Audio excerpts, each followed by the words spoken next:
Welcome to United Network News, the official news channel for CARE, the Center for Amity and Restoration of Earth. I'm Sunny Galt. At UNN, you get the real news. Through our field messengers, we show you the truth about what's really taking place in our communities.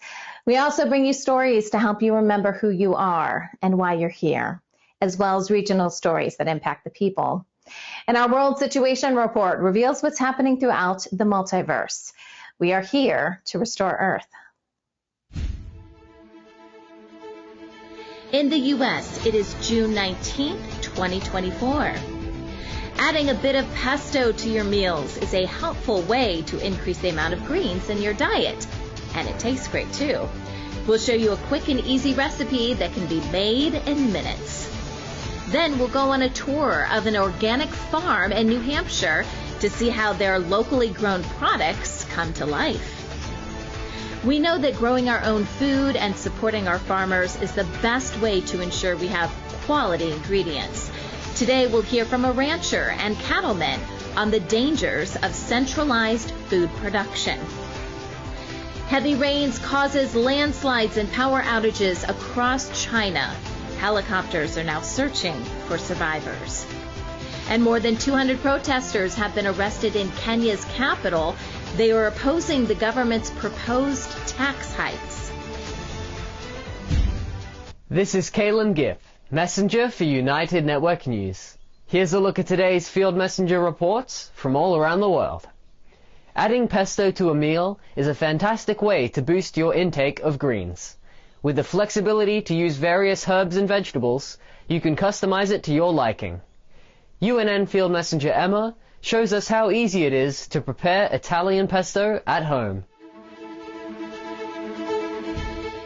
Hello, this is Emma reporting from Fuerteventura, UNN field messenger. Today I'm going to show you how you make Italian pesto. I was just in the garden and found all these amazing basil, have some broccoli sprouts, have some garlic chive, celery, and rocket salad. And I also use a variety of mixed nuts, some freshly grated Parmesan, a few cloves of garlic, and a pinch of sea salt. What I do, I put the nuts in the blender. There's a lot of olive oil inside here, and that's the big secret. Leave it to soak. So I get my scissors and I just cut the herbs inside.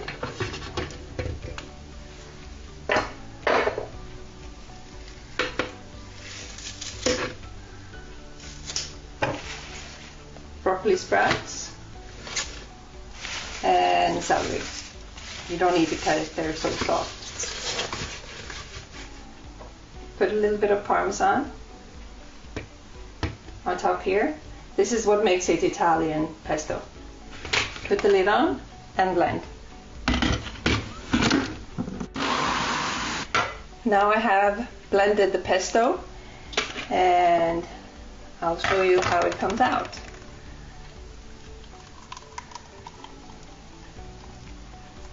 Amazing. Then I put it into jars and some plastic container, and you can freeze it because it's a lot of pesto, and I share with family and friends. That's how easy it is.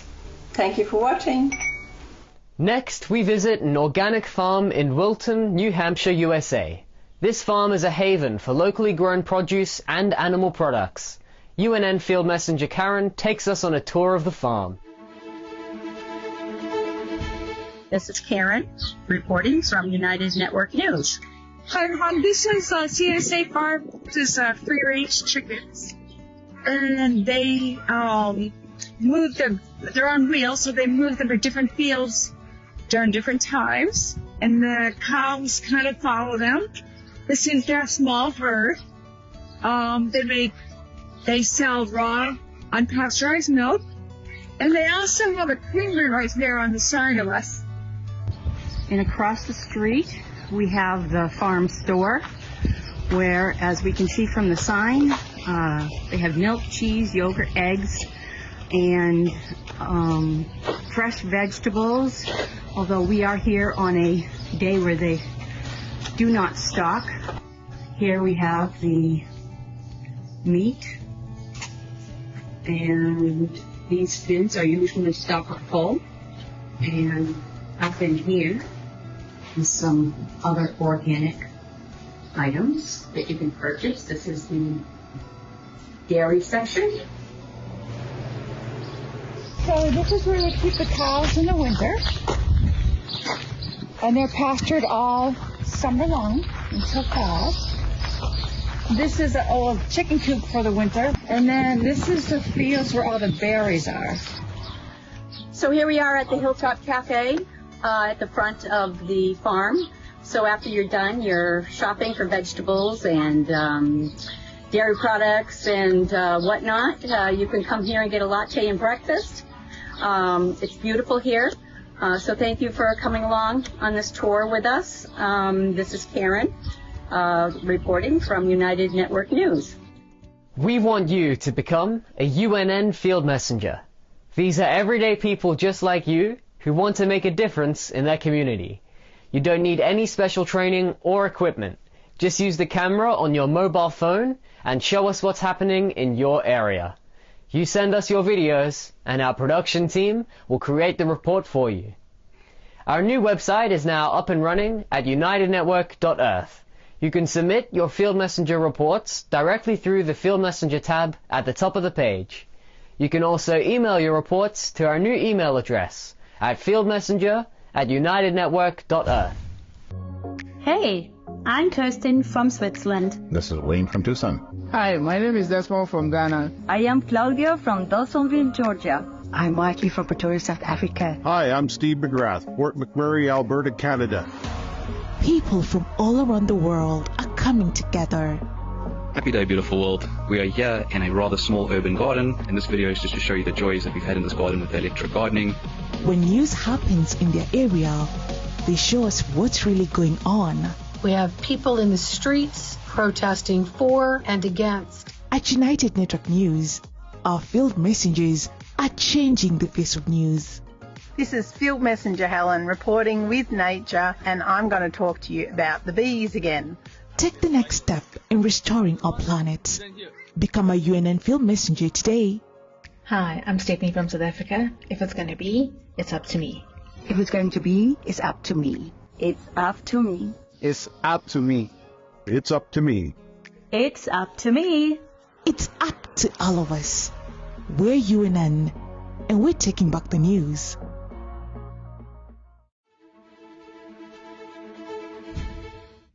Improving the quality of our food is a priority with the restoration of our planet. Growing our own food and supporting local farmers is a big step in reversing the damage. Will Harris is the owner of White Oak Pastures. He's a fourth-generation cattleman who became disenchanted with the practice of industrialized farming and instead returned to the original farming method started by his great-grandfather. Today, Will shares with us some of the dangers of centralized food production. Okay, so Will is joining us again today. And Will, I want to talk more about food production, how it's handled today, because before we talked about regenerative farming, and that's what your farm is doing now, and you've seen a lot of benefits to it. But what's the other side of the equation here? Why is, centralized food production and, why is that a bad thing? Centralized, industrialized, commoditized food production is bad because it is only about how cheap the food can be made.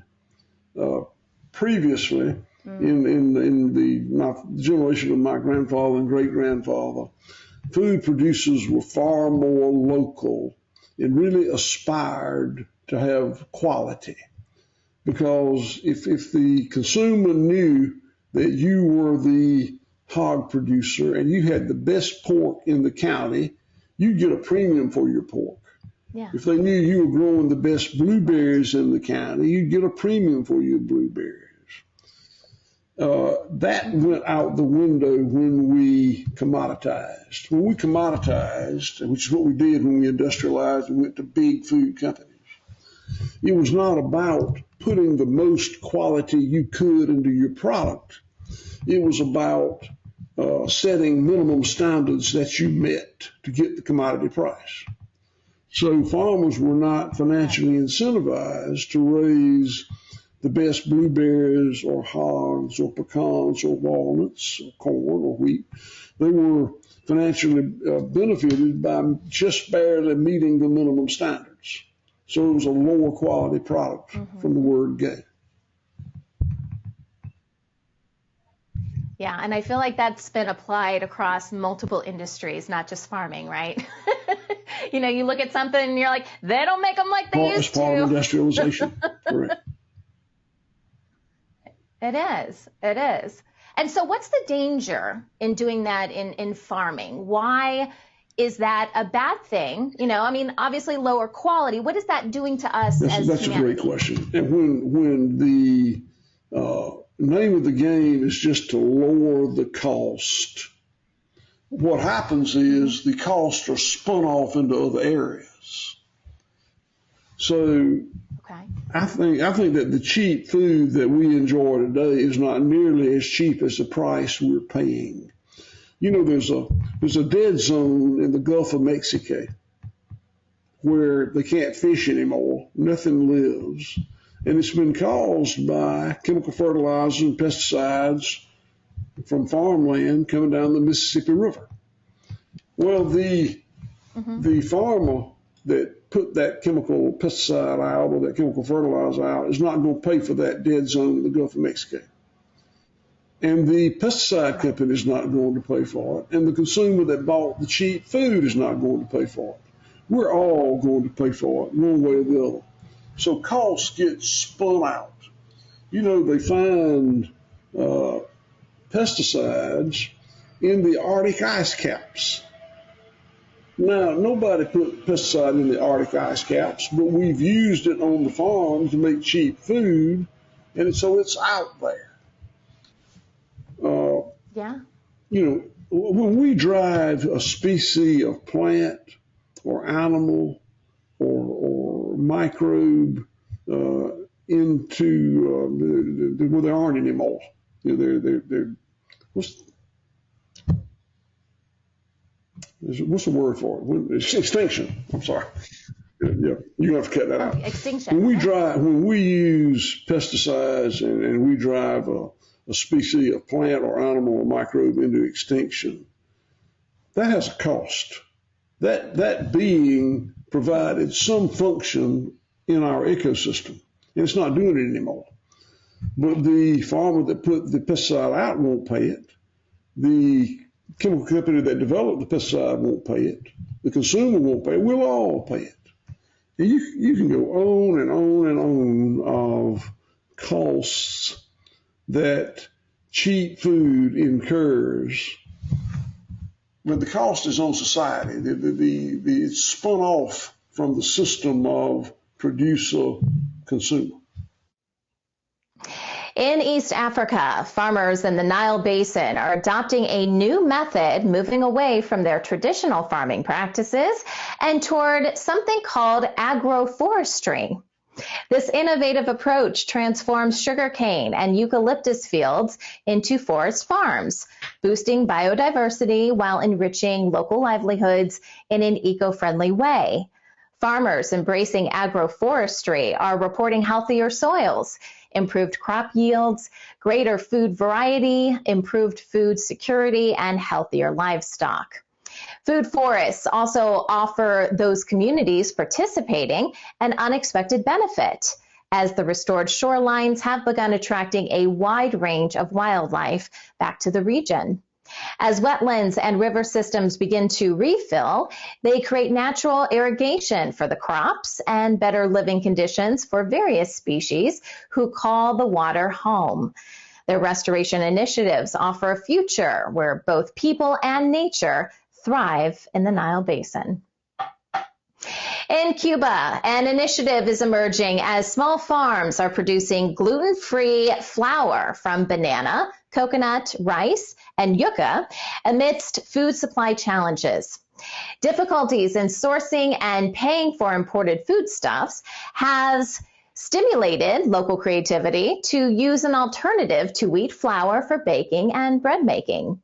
Bananas, yucca, and coconuts are sliced and air-dried, then ground into a fine powder as a flour substitute. Yucca, or cassava flour, is popular in Latin America for sauces and also for baking.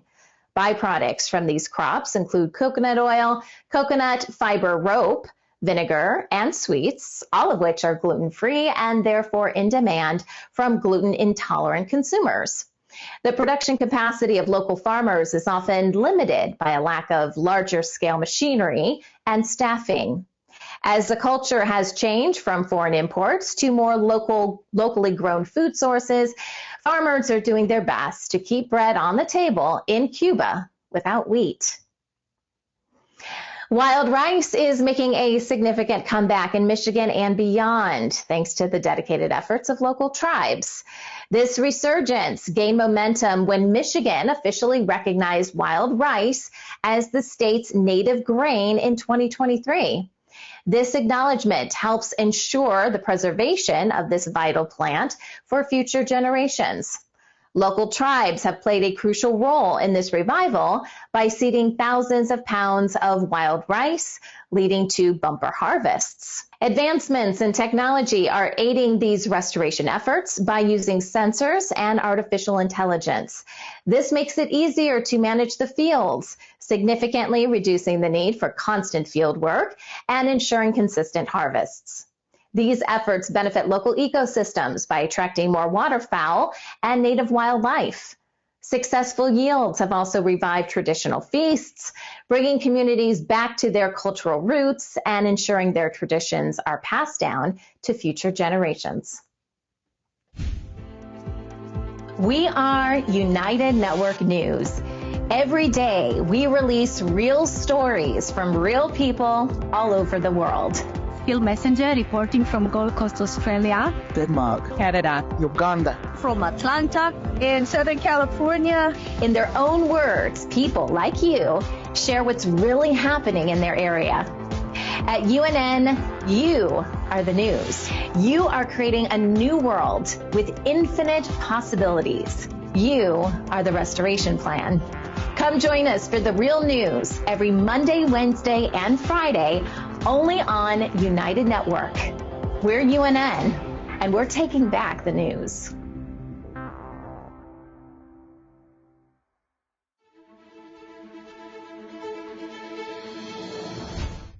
Southern China is experiencing severe weather conditions with heavy rains causing landslides and power outages, affecting thousands of lives. Torrential rains have resulted in landslides that killed at least 9 people and damaged crops extensively.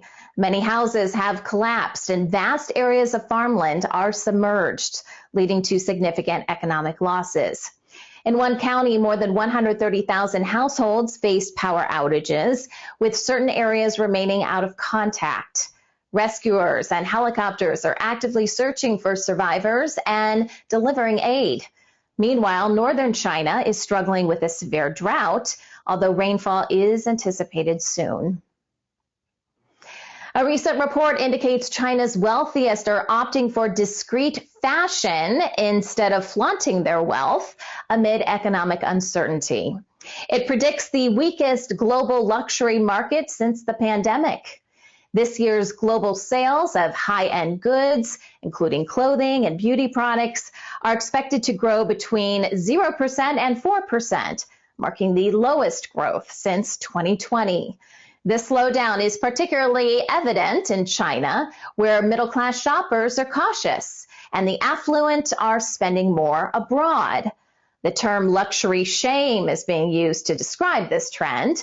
Luxury brands in China are feeling the impact, with segments like high-end skincare facing significant declines.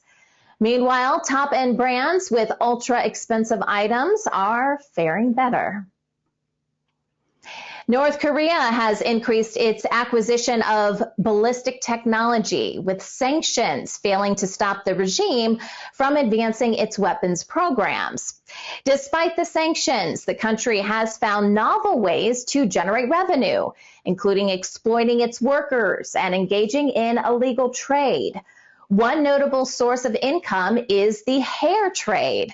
The regime has been accused of operating numerous hair factories where hair is collected, processed, and exported, primarily to China.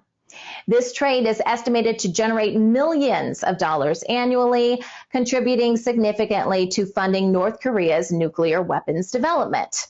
The international community continues to struggle with monitoring and enforcing the sanctions effectively as North Korea finds creative ways to sustain its economy and military ambitions.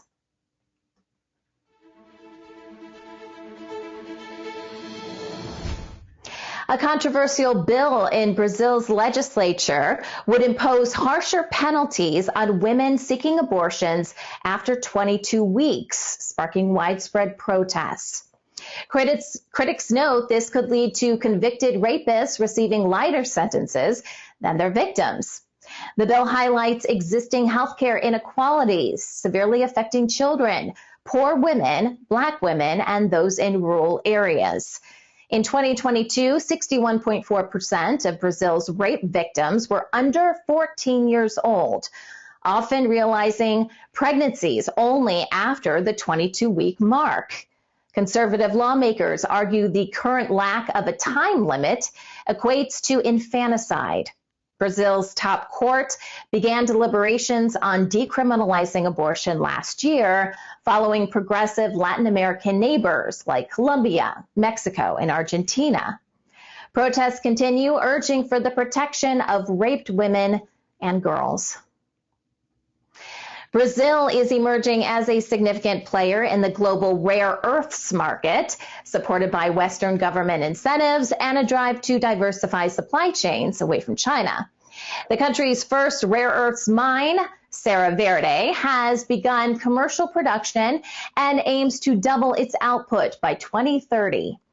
Analysts highlight Brazil's competitive advantages, including attractive geology, access to hydropower, and a skilled workforce.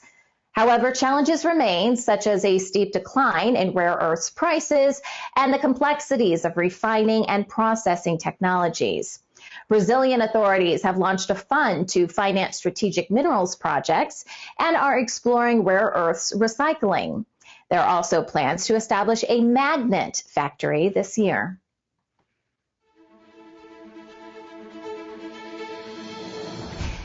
The European Union, or EU, has passed a new law to restore damaged natural habitats. The law requires member states to rehabilitate 20% of their land and sea by 2030. To address the deterioration of natural habitats, 81% of which are in poor condition. Austria's environment minister played a crucial role in defying her conservative coalition to support the policy, resulting in its narrow passage. This decision has sparked tension in Austria's government, with conservative officials arguing against its legality. The law's implementation will have a significant impact on local communities, especially farmers who have protested against the costly regulations. Finland, Hungary, Italy, and Poland voted against the policy, citing concerns over its economic implications, while Belgium abstained due to internal disagreements. Activists in northeast Scotland are opposing the proposal for high-voltage overhead lines through 65 miles of countryside. The campaigners argue the infrastructure upgrades will negatively impact tourism, agriculture, and property values. They propose alternative solutions, such as underground and offshore cabling, commonly used in other parts of Europe, to protect the environment and local economy. Despite the company's efforts to negotiate with communities, including offering compensation and a community benefit fund, locals remain unconvinced. Protesters emphasize the long-term impact of these projects on the countryside, fearing industrialization due to future offshore wind power and onshore battery storage. Energy regulator figures indicate a surge in electricity projects awaiting grid connections, emphasizing the necessity of infrastructure expansion. Ukraine has appealed to international bondholders to accept significant cuts of more than $20 billion of debt to help fund the country's war efforts. Recent talks failed to reach an agreement, with bondholders rejecting Ukraine's proposal for a 60% reduction in the value of foreign currency bonds. This restructuring is crucial for Ukraine to continue receiving financial aid and to attract private funding for rebuilding. A 2-year payment moratorium granted post-invasion expires in August, increasing uncertainty about Ukraine's economic capacity. An investor group suggested a 22% cut, but Ukraine's finance minister emphasized the need for more sustainable relief to maintain economic stability. Bondholders expressed willingness to negotiate, but cautioned Ukraine's proposed debt reduction exceeds market expectations.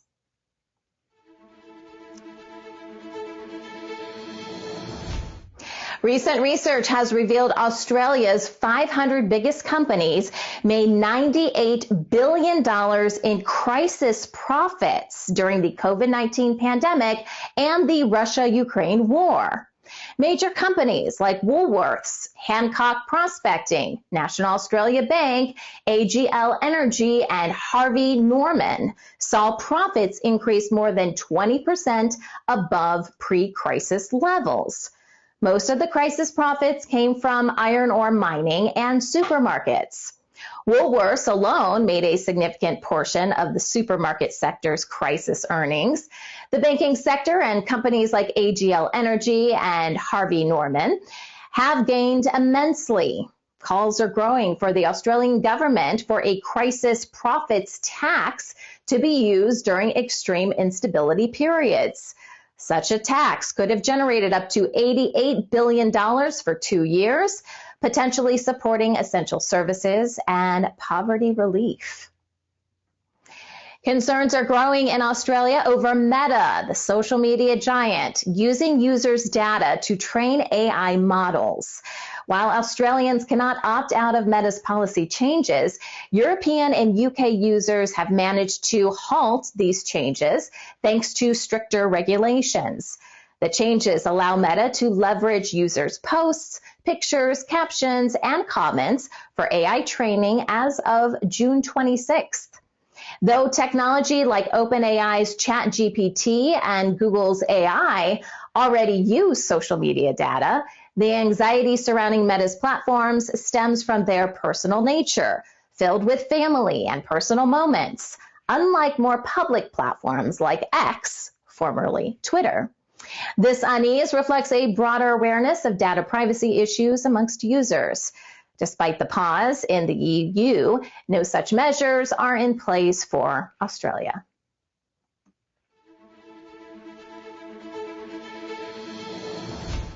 More than 200 protesters have been arrested in Kenya's capital during ongoing demonstrations against proposed tax hikes in an upcoming finance bill. Civil society groups plan to continue protests and a sit-in outside Parliament despite arrests. Police have not granted permission to protest, citing security concerns, and have used tear gas against demonstrators, leading to temporary business closures. Some tax proposals, such as a 16% value-added tax on bread and a 2.5% motor vehicle annual tax, were dropped after discussions with the president. A rights group reported arrests of its staff observing the protests and demanded their release. Opposition leaders urged legislators to scrutinize the bill to protect the poor, threatening weekly protests if the bill passes as proposed.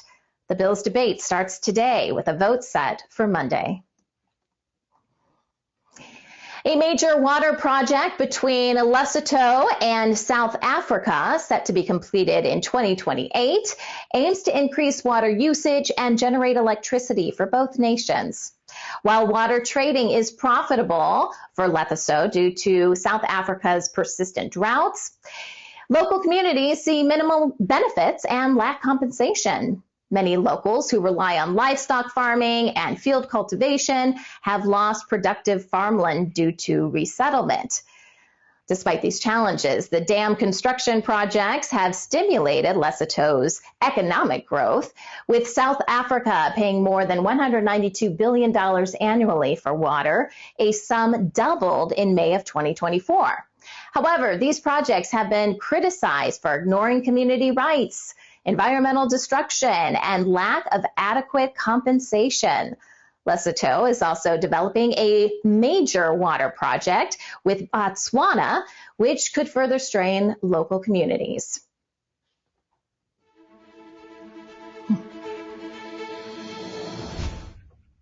Calgary, the hub of Canada's oil and gas industry, has declared a state of emergency due to extended repairs on a major broken water main, disrupting the daily lives of its residents. The city announced the repairs will take 3 to 5 weeks longer than expected after discovering new vulnerable areas. The mayor emphasized the emergency declaration ensures the city is prepared for all outcomes to restore the water supply swiftly and safely. Residents have been facing significant disruptions, initially advised to avoid washing dishes or showering. These restrictions have since eased, now focusing on conserving water by not watering lawns or outdoor plants. In the U.S., Stanford University's Misinformation Research Lab is shutting down amid growing political pressure and funding cuts. Experts emphasize its loss could hamper efforts to combat misinformation at a crucial time. Concerns have been raised about the effect on academic research, or I should say academic freedom, with researchers facing lawsuits, document requests, and threats. Legislators have accused the lab of violating free speech rights, which has led to intensified scrutiny and legal battles. Despite these challenges, some of the lab's key work on child safety and online harm will continue. Staff expressed hope the university would continue to support future research. However, the decision comes as major funding from philanthropic organizations has dried up, and political pressures against disinformation research have intensified. Apple has discontinued its Buy Now, Pay Later service, Apple Pay Later, which was launched in the U.S. in 2022. The service allowed users to make purchases and pay in 4 installments for 6 weeks. Existing Apple Pay Later users can continue accessing their open loans, but no new loans will be offered. The company is now focusing on a global installment loan service through a third-party credit and debit cards. During its recent developer event, Apple announced the rollout of its installment loans in the UK, US, Australia, and Spain with various banking partners, including HSBC, Citi, and Affirm. Apple aims to provide more flexible payment options through these collaborations, ensuring secure and private transactions. The changes will roll out with the next iPhone update, which is anticipated in September. The U.S. has halted safety inspections for avocados and mangoes from a Mexican state following a security incident involving the U.S. Department of Agriculture, or USDA, staff. While shipments already in transit will proceed, future inspections have been suspended. This pause could severely impact avocado supply, a major export to the U.S., potentially affecting prices and availability for consumers. The USDA says inspections will resume only when security measures are reassessed and strengthened. The suspension began after a local protest escalated on Saturday. The state's government is in discussions with U.S. officials to ensure safe export conditions. Similar suspensions have occurred due to past security issues, disrupting the food supply and impacting consumers and businesses relying on these imports. We have an exciting new announcement. We have launched a new global TV service specifically for the UNN community. Thousands of live TV channels, 60,000 movies on demand, over 30 languages, and live sports from around the globe. Between all the separate streaming services and cable for live TV and sports packages, it could cost well over $200 a month. But now with United TV, you can have it all for only $15.99 a month. Go to unitedtv.org and check it out. Get so much more for so much less.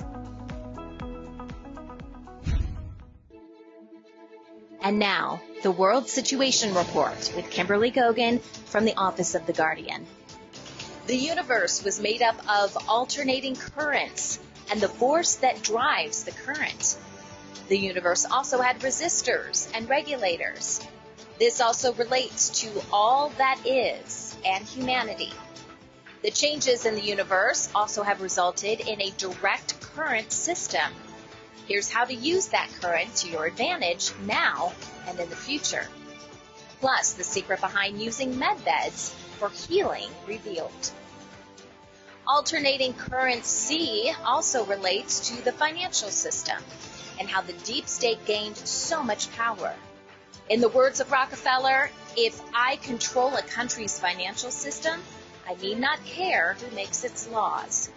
The same principle can be applied to control of the world, humanity, and the universe. Of course, Rockefeller didn't understand these principles because all of this was controlled way over any human's head. Installing the new light system, quantum AI, into the financial system converts the monetary system into a direct current system to you, humanity. Could this be the death blow to the deep state? You probably have heard of central bank digital currencies, but have you heard of Project M Bridge, Forum, Dunbar, Cedar X, Mariana, Icebreaker, and Jura? The deep state has reverted to Plan B for financial control of the world. But will it work? So Kim could not join us today. She was busy at the time of today's recording, but she does have a big update for us, and she even has her whiteboard. So here's Kimberly Gogan with the Office of the Guardian. Hello, everyone. I finally made it. I'm a little bit late, and I know the news will go out late today, so please forgive us, but we have a ton of stuff to go over today based on what's been happening even over the weekend and then more happening today. I wanted to just take some time and really explain all of this to you because a lot of what we're doing actually relates to you, how your brain functions, how the universe functions, and even how our monetary system functions. We're going to go over a little bit of what the deep state had planned for us, what limited control they had, so you can understand how, I'm going to say they're important to everything that's been happening, but not as important as they think they are. So this is as much, in some parts, important to you and just as important to them to kind of understand where they're going and where they're not going. So let's get started. So first, I'm going to talk about you and your brain. And how your brain is wired and how it affects your entire body. Now, I have a little video for you. It's about 8 minutes long, and I thought it was good to play this. We got this video from a YouTube channel called Therapy in a Nutshell. And the channel itself has a lot of good information, but I pulled this specific part out so that I can also explain to you afterward about alternating current. Alternating current has been coursing through your body and everything in the universe for a very long time. And today we're going to talk about how this directly affects you, your brain, your body, and the universe and Earth and your relationship to AI systems. So let's take a quick look at this video, and then I'm going to explain the second part. Traumatic experiences like abuse, assault, or witnessing violence or tragedy can leave people feeling constantly on edge. And PTSD can impact your emotions, your stability, your relationships, right? Trauma can also have an impact on physical and mental health. And these are really common experiences for many people.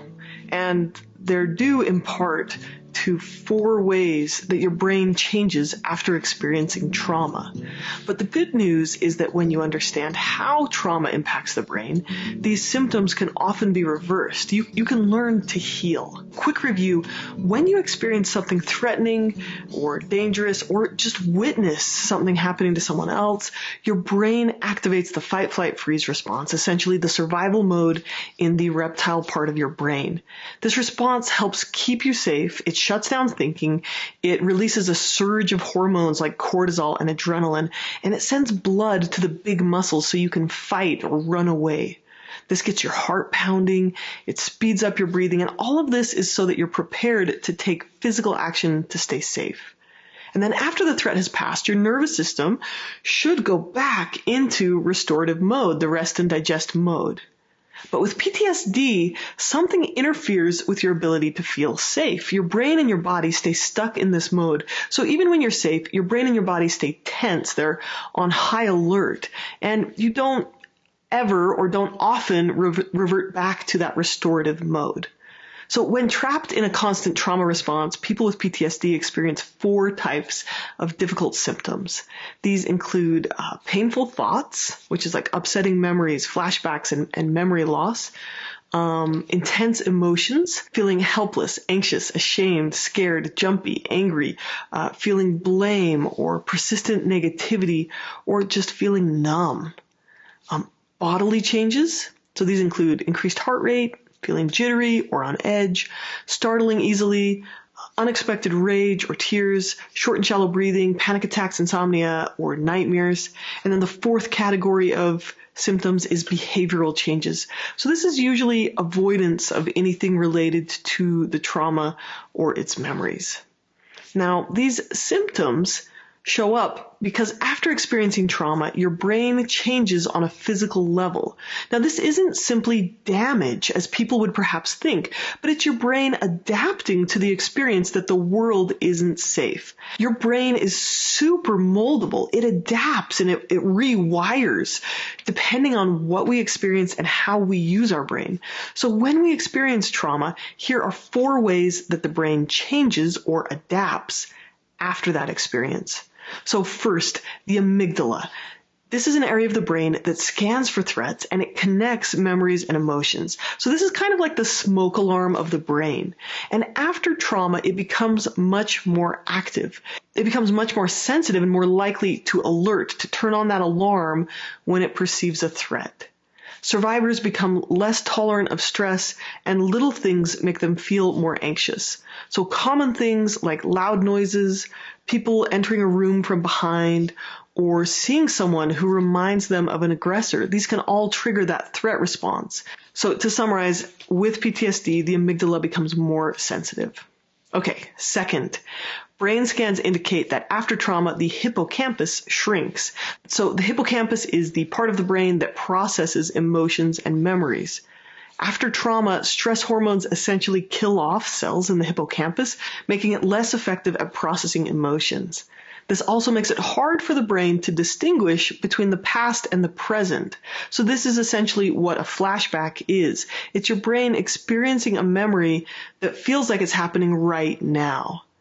People who've experienced trauma, they may have missing memories, fragmented memories, or painful memories that pop up when they don't want them. And when these memories pop up, they re-trigger the amygdala. So essentially the amygdala perceives the memories as a new threat and sends off, that alarm that restarts that trauma cycle. But the connection between the hippocampus and the amygdala gets stronger. Like these two love talking to each other now. And so essentially this maintains that fear response over time. Okay, number 3, the prefrontal cortex shrinks. So this is the part of the brain that essentially handles higher order thinking and planning, rational thought and language, things like that. This part of the brain becomes disrupted by constantly reverting back to that fight, flight, freeze part of the brain, or the reptile part of the brain. So when you're stuck in fight, flight, freeze, or hypervigilance, the thinking part of the brain gets turned down. And the way that neuroplasticity works is the more we use a part of the brain, the more it grows pathways there. But the less we use a part of the brain, those pathways gets trimmed. So when we can't use reason to think through our traumatic memories or sensations, then it makes it hard for us to override that danger signal that the amygdala and hippocampus are sending. And it makes it harder to remind ourselves that the danger is not real. So because that prefrontal cortex has shrunk a little bit, it makes it harder to process through those memories. It makes it harder to speak about what happened. It makes it harder to think clearly and rationally. And you can see how a person can get trapped in a loop of trauma if they don't get treatment. So these symptoms just make it harder and harder to escape the cycle of PTSD. Okay, number 4, the last way your brain is impacted is really through the broader nervous system. So this constant flooding with stress hormones keeps the body locked in an activated sympathetic state, or the fight, flight, freeze state. It's also known as hyperarousal. So you feel constantly on edge, you feel jittery, you feel stressed out until you get exhausted. Then you have adrenal fatigue, right? You shut down and you feel depressed. So being stuck in this state of an overactive, dysregulated nervous system leads to a lot of strain on the body. But just like how your brain changed in response to trauma, it can heal too, and this is called neuroplasticity. So your brain adapted the trauma response as a functional way to deal with real threats and dangers. Your brain's not out to get you, but it also has a built-in ability to change in response to healing and perceived safety. So the amygdala can learn to chill out. The hippocampus can relearn to process emotions, and your nervous system can strengthen its ability to revert back to that parasympathetic or that rest and digest response. We can target these structures in the brain and in the body through cognitive work and through body-based work. So a couple of the ways that we can do this are through yoga, mindfulness, writing exercises. So just think of this, right? You're having a trauma response, you're having these big intense emotions, and you sit down and you make yourself write about it. That's turning on the prefrontal cortex. That's clarifying that in the present moment you are safe. It's helping your hippocampus process through memories, and that sends a message to your amygdala that you're actually safe, right? So something as simple as a writing exercise can help rewire your brain from that trauma. Okay, more types of treatments include CBT, EMDR, somatic experience. These are all treatments that help your brain and body rewire and restore your inner sense of safety and clarity. Now, there's a lot of studies out there that show that your brain can rewire like this, but here, let me give you one example. Research using MRI scans of the brain show that mindfulness practice is correlated with growth in the hippocampus and shrinking of the amygdala. So essentially, it reverses the effects of trauma. That's an interesting video. It comes from a channel called Therapy in a Nutshell, and you can find her on YouTube if you want to listen to more of what she has to say about retraining the brain and those types of things. Now, we obviously know she talks a lot about the reptilian cortex and what triggers your fight, flight, feed, and your procreation. I'll say that in a nice way. And this part of the brain, we know, if you've been listening to me for a while, is not a natural part of the human brain, at least not in previous versions of humans. This part of the brain is like a regulator system for what we call an alternating current. Now, by alternating currents, we're talking about everything from your essence, your energy levels, your consciousness, and that's going to alternate, in your matter, obviously your physical body. It will go through changes as well. She talked about that. And determining which time of day it is, when to sleep, when not to sleep. It affects your circadian rhythm. It affects your hormone balance. It affects everything that makes you, you. Now, if you look at society as a whole is structured to keep you in a fight or flight mode constantly, whether that's struggling to pay your bills, having to work lots of long hours just to feed your family, especially with rising prices today. And the deep state knows this. Now, did they have control over these programs? Somewhat, and we're going to get into that a little bit later. But a lot of this was done by either non-humans or by an AI program, which was connected directly to your reptilian cortex. Now, the reptilian cortex, some people call it the gray matter, of your brain. That's because it contains both dark, light, and neutral, everything: essence, energy, consciousness, matter, frequency. You name it, it all goes through that part of the brain. It also regulates just about every function in your body, and it can put you into fight or flight mode. It can determine whether or not you want to eat or you don't want to eat, or you're hungry or you're not hungry. All these natural, normal survival things that the body does have been altered unnaturally. And I'm sorry to say that. It also dictates the relationship and the energy flow, the data packages, the tiny little data packages that go between the right and the left brain. So here's the part that you probably didn't know. We've all heard about left brain people being very logical, being very analytical, being very knowledgeable. Your left brain actually takes in information predominantly from environmental sources. It can also take it in through your reptilian cortex, fortunately or unfortunately. And then it tells you, you process this information and then you make a decision based on knowledge. So here comes the interesting part. And just when I say here comes the interesting part, we're having all kinds of technical difficulties. So if the sound is a little bit off, please forgive us. Okay. The interesting part is, from a quantum physics standpoint, the left part of your brain is called the knowledge part, because it receives information that's being fed to you. It receives knowledge, believe it or not, through the reptilian cortex. And I know that's not what science says, but that is the way it actually is. And then it processes that knowledge to make it a decision. Now, the right side of the brain is often called the creative part. It's the part where, they say that, the people that are in that side of the brain are typically artists or musicians, or, in some kind of a creative field, graphic artists. They all live in that side of the brain. And the tricky part with life is to operate in both sides. That's ultimately what would be optimal for the human being. But the right part of the brain we call the wisdom part of the brain. So the wisdom part of the brain and the knowledge part of the brain often conflict with each other. And that is to be expected.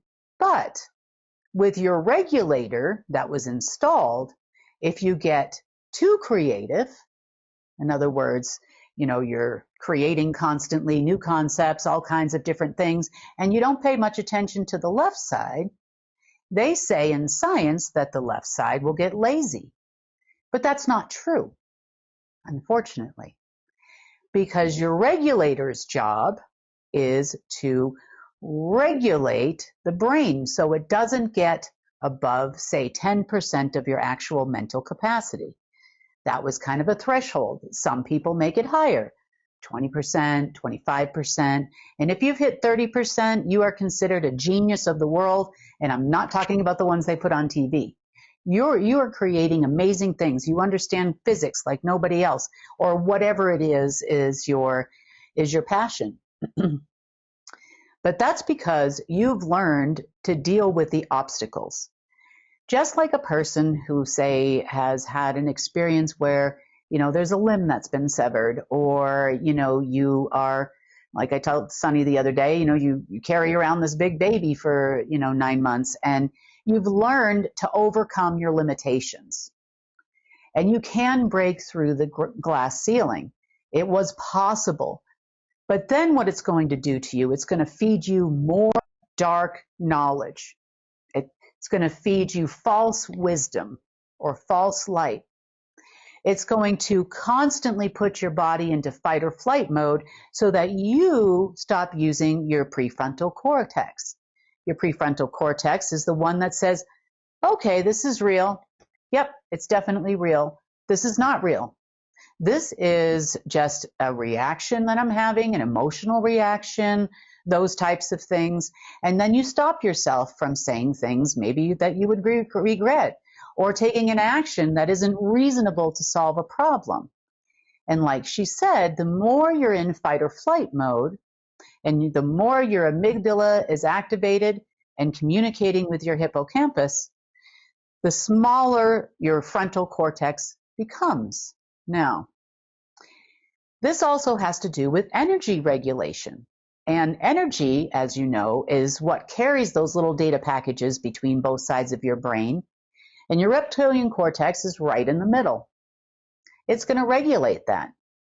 Now, a natural body response, well, or unnatural when you look at it that the reptilian cortex isn't supposed to be there, and the response that your body is going to have to all of these things, perhaps it's overstimulated, whatever it is definitely regulated or was regulated by an alternating current AI system. Sorry. One that humans did not have any access to or control of. So the deep state's ability to alter this was only done via programs like MK Ultra and other programs that they run on literally all of humanity.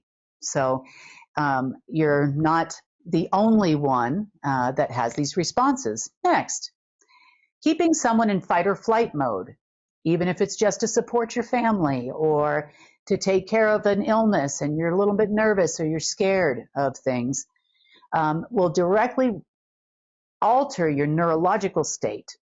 Therefore, altering your neurological state is going to actually change every single organ in your body.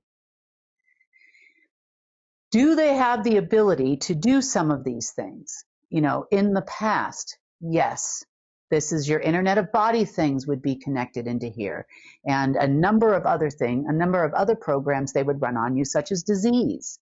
How do you manipulate the body into getting something in a particular organ? How do you interfere with, let's just say, a foreign substance that may have been injected into your body at one point in time because you didn't want to get a disease? You know, all of these things could be regulated directly through your reptilian cortex. Now, is it possible for memories, miasms, and engrams to exist from past lives? The answer to the question is yes. Say you have a fear of heights, you know, or a fear of spiders. Now, you've never been bitten by a spider. You've never fallen off a tall building. So it's a fear that you don't actually have from something that happened in this lifetime. They have the ability to bring it up and to affect your long-term memory, which is in the neocortex of the brain, and also affect your hippocampus. These are kind of things that I call buttons. Like the deep state loves to push buttons, find out what she's willing to do or he's willing to do or that kind of thing. And it has the ability through the reptilian cortex to bring it up like it's real. The situation is real. And that it's happening now. So when you look off a building, you might have fallen off a mountain, you know, 4 lifetimes ago. And that feeling is still there because it brings it up subconsciously like this is really happening right now, that you are about to fall when you couldn't be safer. You know, there's something in the way, there's a railing or something like that, or you're tied to a safety strap or something like that, that tells you that you're safe, but your mind wants to take you immediately into fight or flight.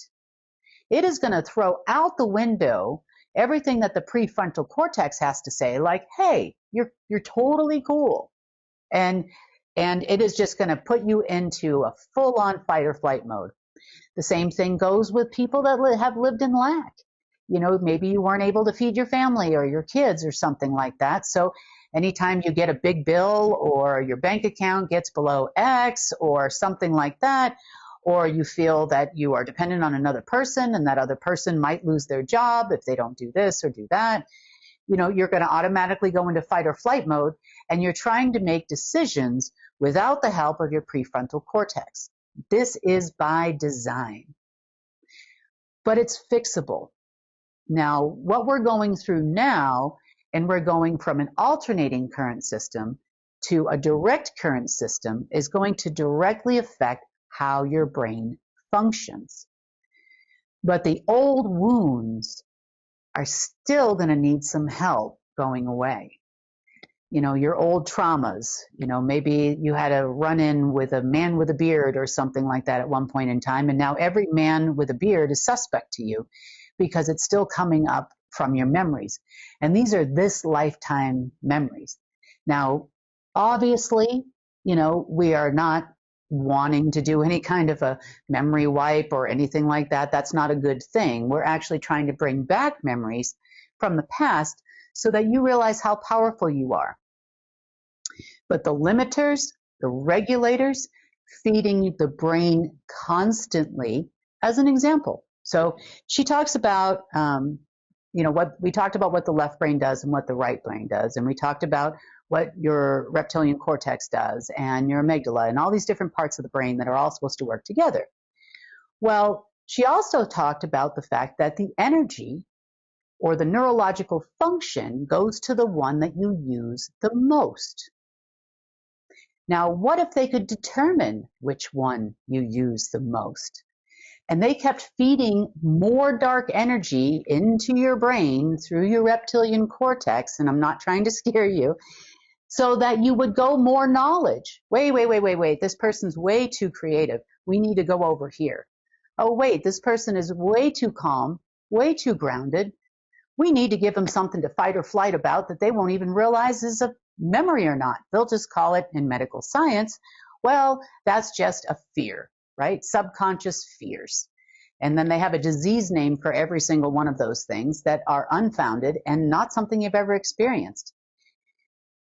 As we move to this direct current system, all of your essence, energy, consciousness, matter, frequency will no longer flow through the reptilian cortex. And this process has already begun in the last few days. So now every part of your brain, which is obviously important to your bodily functions, your mental capacity, and all of that, is going to be fed the same amount of light. So direct current. Let's talk about direct current for your brain. Direct current for your brain means you are going to start receiving direct energy right from source without any kind of an interference or regulator or a resistor trying to stop it. This is going to, over time, change the way that you think. But people have a tendency to want to hang on to traumatic events. We are trained by television, by YouTube, by alternative media, by everybody that you need to be in a constant state of fear. We're all going to die program every other day. There's going to be a false flag every other day. Planets X, Nibiru, or whatever is going to crash into us. Oh my God, there's going to be a pole shift. You're all going to die. Oh, the rapture's coming if you're religious. That's happened several times. And a lot of people fell for it, spent their whole life savings and everything. And look, we're all still here. Nobody was raptured except for those that have passed on in the past. So learning to rewire your brain, she makes it sound real easy. But for everybody, it's different. Now, I'm going to talk to you a little bit about an experience that I personally had a long time ago. But I was in college, going into my first year of college. I was moving across the country. And at that time, I had a lot going on. I'm trying to save up enough money for school. Fortunately, I didn't have parents that paid for that kind of thing or could. And I was trying to get all my grades in. You got to do all your medical records because at that time I didn't know everything I know now. So, I was 18, 19 years old, 18, and there was a lot of stuff going on in my life, and, starting a new school with thousands of, people my age was, a lot, trying to get all my furniture, get everything I could down there so that I could get in my own apartment and get started, find a job, lots of big changes happen when there's a big move like that, especially at a young age, and you don't have anybody you can call to fix it if you break it. In other words, you can't call mom or dad for a few $100s if you don't have enough food to eat. You got to figure it out yourself. At least that's what I did. So at the time, I developed a lot of anxiety. And anxiety over things I started to realize because, I'm that logical reasoning person throughout everything, even back in those days. But I started to develop a lot of anxiety. Like, what if I don't pass my classes? What if I have to repeat classes? I haven't budgeted for that. What am I going to do? And so I developed bad anxiety to the point where I actually developed a stomach ulcer, and I just kept going and working full time or near full time, 30 to 35 hours a week, and going to school full time. And I would get very little sleep, and trying to make all my car payments and apartment rent and those types of things became really stressful. So when I went to the clinic on campus, they told me that they wanted that I should consider taking some anxiety medication. And even at that time, I was like, nope, not doing that, not taking any kind of medication that's going to alter my brain. This is not going to work for me. So I got to figure it out. So one of the techniques that I personally used during that time was I would pretend I recognized where my fight or flight was coming from, right? So I did all my research at the library because we didn't have internet at that time, at least not like it is today. We didn't even have You Got Mail when I started school. So, and I started researching what is making me go into this fight or flight, because some of these, things that are giving me anxiety aren't even real yet. They're possible things that could happen, possibly, and do I trust myself enough to pass this class? I mean, come on, Kim, like, why are you having all of this? So I figured out a technique whereby I would pretend that there was a soft feather just stroking that part of my brain gently, saying it's going to be okay. Everything is calm. And I would do it sometimes for 5 minutes. Sometimes it would take me half an hour, but until I calmed down, and it worked. It worked for everything. It worked in every type of circumstance and has throughout my life. But then I took it another step further, and I started playing around with some of these techniques that I learned. And I started realizing, okay, I mean, I could be running on a treadmill. I could be on an elliptical going, as fast as you can go. And my heart rate would be about 120 to 130 or something like that.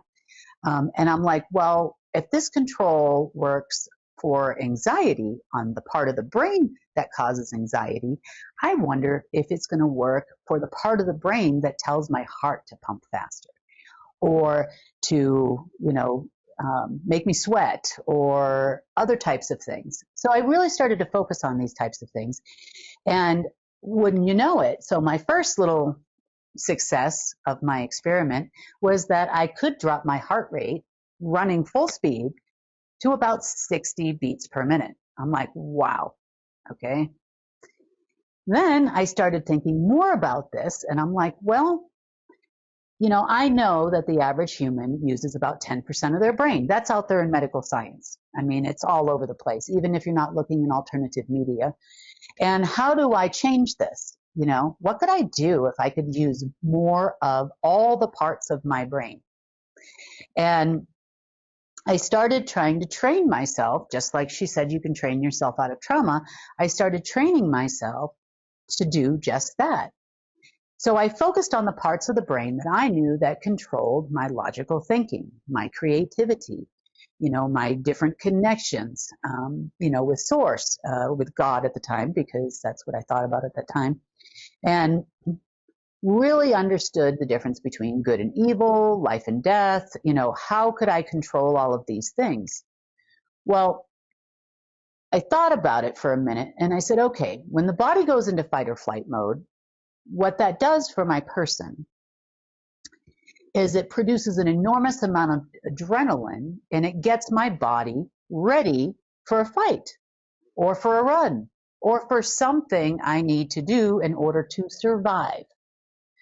And I'm like, what if I could take that function and instead of letting it trigger my body to do weird things, or to make irrational decisions or emotional decisions that are things that are not going to work.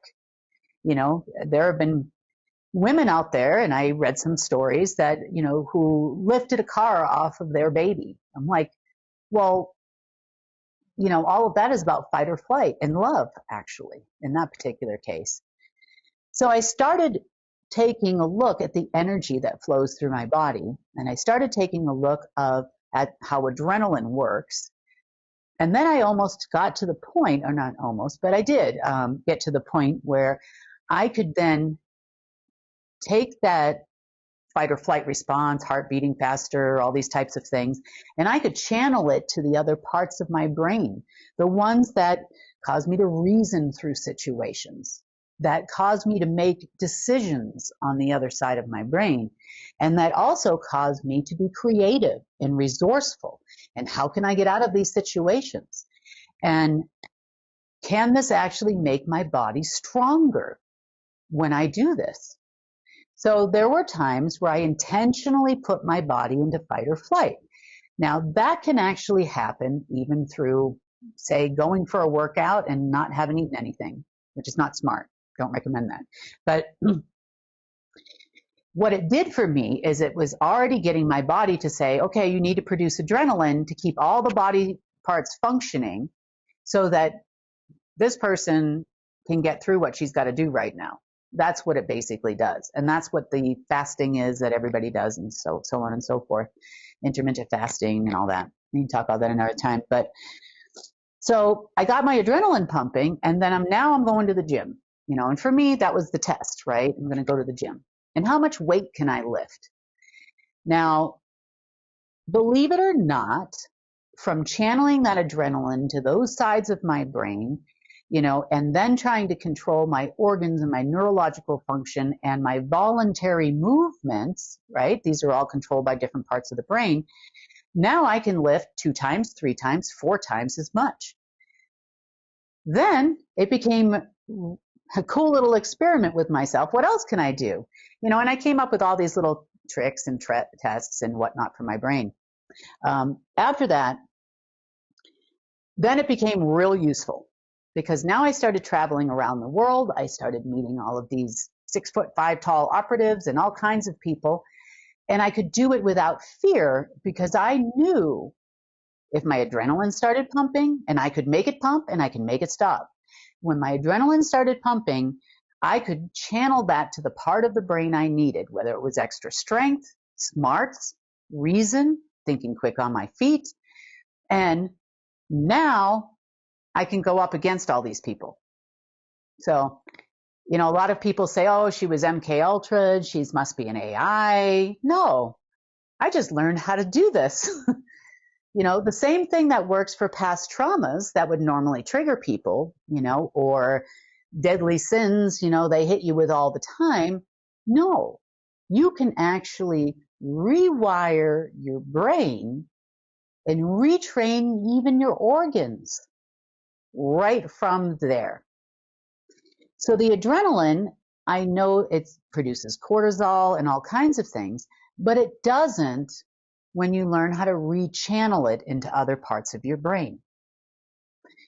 So this little trick that I've been doing with all of this alternating current running through my body, just like you have, was a way for me to bypass their regulators and restrictors and retrain my body. Now, as far as the changes that are happening, now you're not going to have those restrictors anymore. You're not going to have an AI system saying, feed him or her more darkness, more light, more this, more that. They're getting too dark. They need to live another few years because that's what makes a good battery for our systems, and those types of things.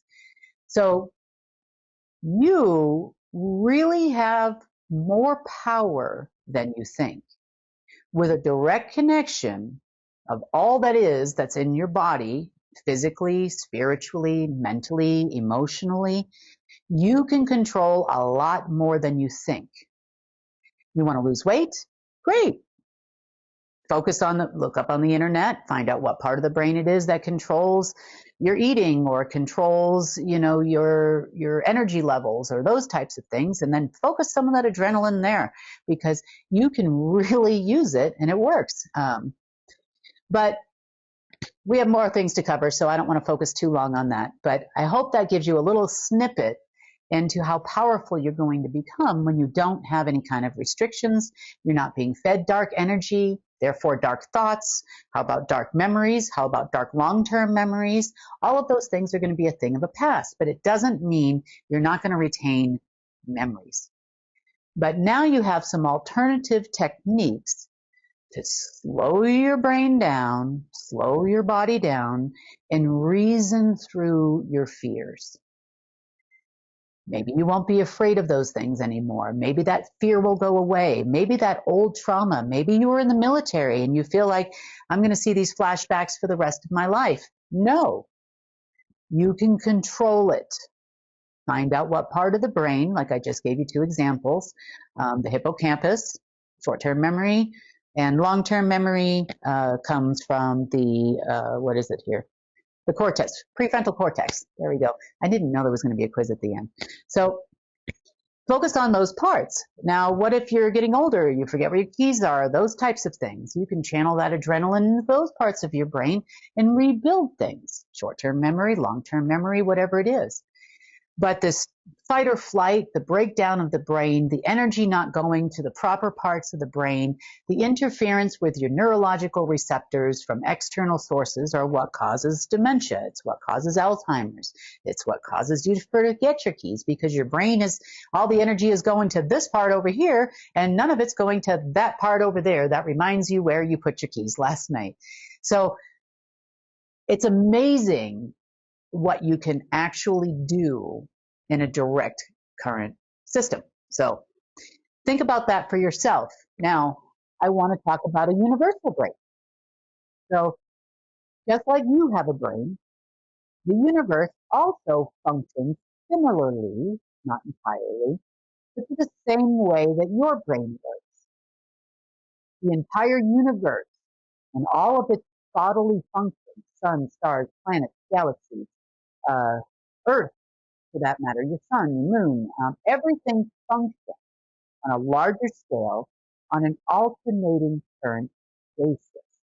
That means you have current coming from source, you had current coming from anti-source, and you have neutral source and the Council of 9 together as your regulator.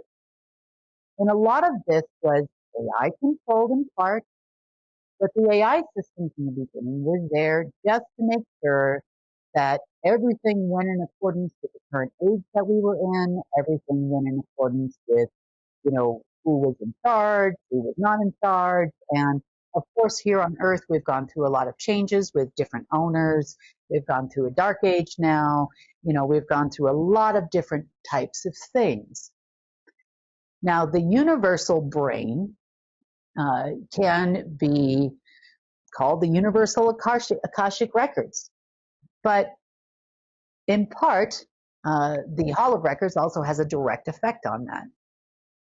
So alternating current of everything is driven by something.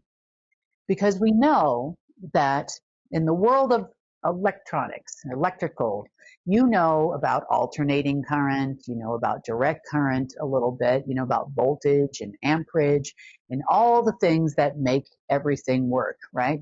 Turns on your lights in your house. So I'm going to get over to the whiteboard. So I'm going to talk about this part in a little bit more detail. So then you'll understand also about money distribution and a few other things that the deep state was up to. and how they controlled you. So here we go. Okay, getting this out. Okay, so in the world of electric systems, I do have a keyboard. I should probably get that out. You have something called a circuit. And on this circuit, you would have, for example, parts where it comes out. Maybe this one runs your toaster, or your outlet. Maybe this one runs your, I don't know, your television set, right? So you can put a few of these on here as long as you have the alternating current going through here.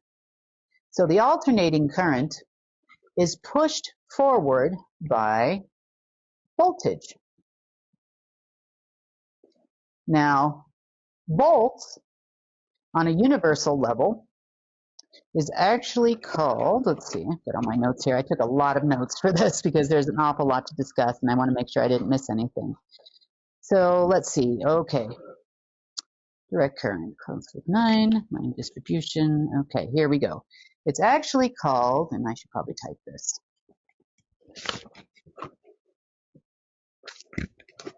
So it's called a velocity of light transmission. And, oh, that's pretty tiny up there. Hope you can read that. So the velocity of light, essence, energy, consciousness, matter, frequency, so on and so forth, is only slowed down by alternating current, meaning you have dark energy within there. You have what you call in electrician terms resistors and resistance that are stopping this from going, stopping your little thing here from going. Maybe you've got a bad wire, you've got some kind of something going on there, you've got no ground, whatever it is, and it's stopping that alternating current from going. Now, in the universe, I'm going to take care of that. In the universe, the alternating current is a little bit more important and more detrimental to everything in the universe. I mean, I say it's a detriment, but honestly, it basically just boils down to, we know we have source, we have anti-source, and we have a neutral. This is important to understand. Now, each one has a current of its own. So it has energy,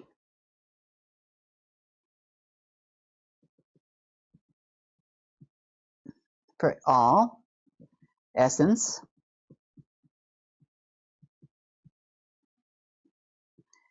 consciousness. It has matter. We have matter everywhere, and the creation of matter. It also has life and death, which is also created by this alternating current. We also have live and evil. One draws in more or less of the other. And then we have frequency. We know about that. Everybody talks about vibration all the time, but that's not all. We have love and condemnation. You know, the small whiteboard. I'm not doing any better than I did on the regular whiteboard, am I, guys? Okay, so love and condemnation.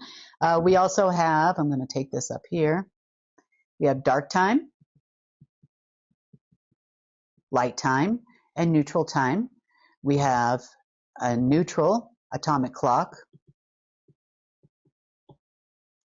that regulates those. We also have a crystalline time. And we have anti-crystalline time. We have existence and anti-existence. We also have timeline regulators. We also had ages regulators. We have dark, light, and neutral of each one of those. So all that is and all that exists in the universe has these basic principles contained within it. That being said, it makes up all that everything is in the universe. So when I say we're going to a T times E over V equals M, that means that the creation of matter is changed. It's changing. But the one piece that we have been missing in a lot of cases is, and the same thing goes for AI systems, is the benefits of having only a singular direct current, not an alternating current. So we take out anything, all things dark coming from anti-source, and you replace them with source. Okay, that's great. Now we have a neutral that wants to still yell at me all the time. And that's a regulator AI. You could also call the neutral Chronos, because Chronos, remember, is the timekeeper. So Chronos had its part too. The same thing with the time heterogeneous online regulator, or Thor for short. So there's a lot of different regulators that were in place to ensure that matter and creation could continue throughout the multiverse. Now, let's talk about AI systems.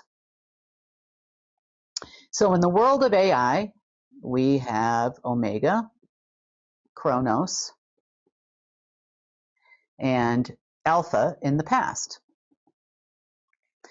Now we have the light system.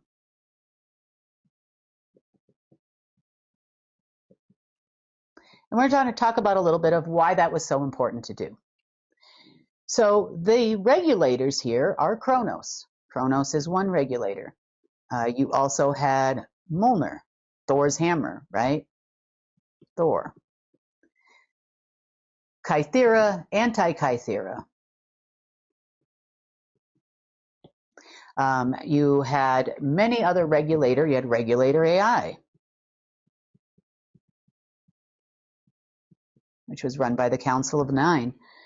Now, limited access, to be fair, was granted to, say, Chronos or Mjolnir or Thor or one of these other ones, to some of the members of the deep state so they could help perform some functions. Did they understand balance? Did they understand what they were achieving? In my opinion, from watching them all these years, no. They just knew they had access to a quantum AI system that looked really cool and it can control some stuff. Did they misuse it in a lot of cases? Yes, they did. But during the dark age, there's a lot more that's permissible than in a light age. So Omega and Alpha, in this case, in the world of AI systems, you have dark and you have light. And then we have a neutral or both, or a regulator in the middle.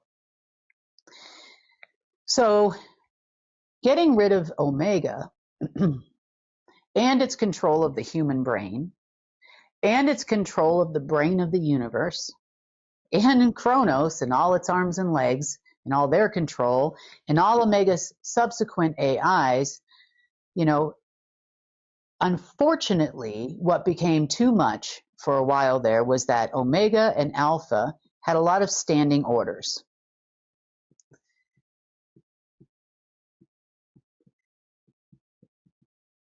But they had no orders. None of these AI systems had any standing orders from anyone for a golden age.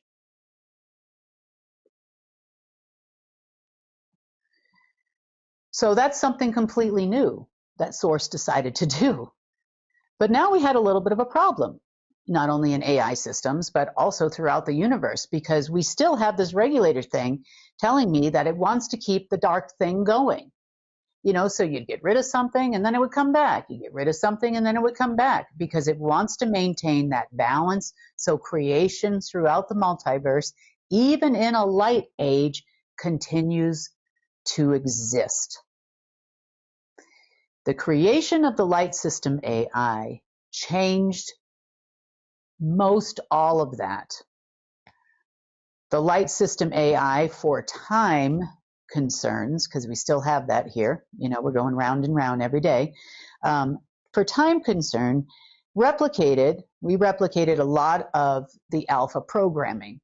Unfortunately, we inherited a lot of alternating current programs too.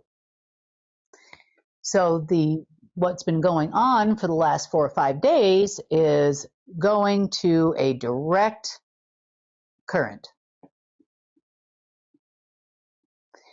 with no reptilian cortex regulator of the brain. Not to say that you still don't have all these parts in your brain, so don't think they're all just going to go away tomorrow. But it's not feeding you that dark light, dark light, dark light, and then maybe neutral to get your body to do something. So these people that think that they're going to have a mass extinction event and, you know, we're overpopulated on Earth.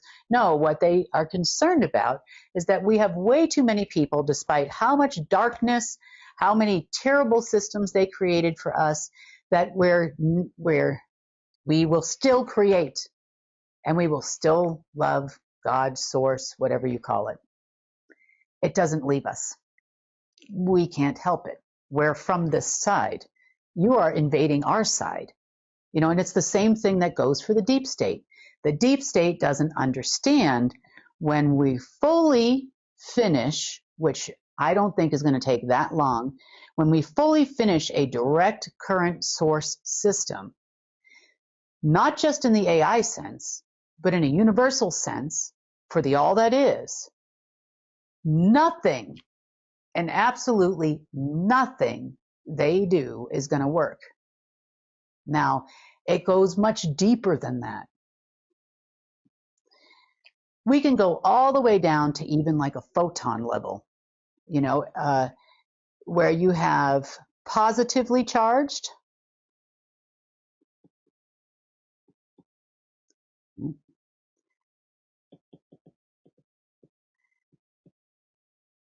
negatively charged,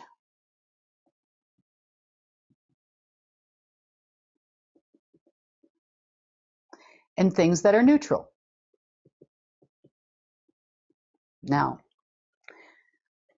we're going to talk about energy because that's something that's really important to us. One will transmute all of your energy to dark energy. Maybe you all of a sudden decide to go into a rage for no apparent reason whatsoever.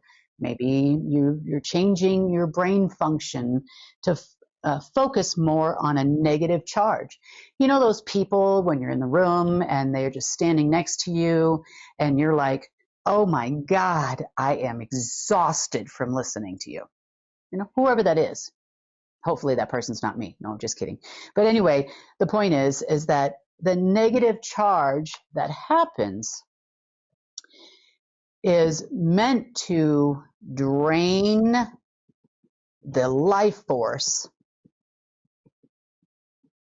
out of you as a human, out of every planet, out of every star, sun, everything that exists in the universe. It is meant to constantly drain your life force. It will take all of your life force, which are all the features that I just talked about, essence, energy, consciousness, matter, frequency, so on and so forth, and transmute it into a dark creature, a dark being, a dark something on the Omegaverse, or even here on Earth. We had plenty of those here too. And the same thing goes for these crazy people. But draining your life force is not just in the alien sense. It's not just meant to create the Omegaverse, but it also functions directly related to your monetary system that was created for you. And we're going to explain some things for you personally, and we're also going to explain some things for the deep state when it relates to this. Okay, so life force. We have so much of it on a daily basis. We're getting more and more now every day. And as we go further and further into a direct current system, you will get a lot more. Now, what you do with it is kind of up to you. Do we still have any negatively charged items out there? Yeah, we do a little bit, and then you're going to still have some people, like I said, and that's why I played that video, who just won't let it go, that want to live in that trauma where everything is wrong all of the time. They win the lottery and they're sad they got it all in $20 bills. Doesn't really matter. Okay. So the light system puts out positively charged money. Whoop, did it to me again. Okay. In the past, alpha put out positively charged money. So the light system put out positively charged money. Now, the omega system put out negatively charged credits. So in order for the omega system to continue to exist, it must have your life force transmute it and turn it into a dark functioning system. This is evident for all the things we as human beings have to do for money. You must work to earn a paycheck. You must give your life force to an employer or even your company or whatever it is to actually get that money. When you go to the grocery store, you buy a car, you do all of those things, you're still giving away life force in exchange for credits or for a material item. So the way that the world functions is on credits only.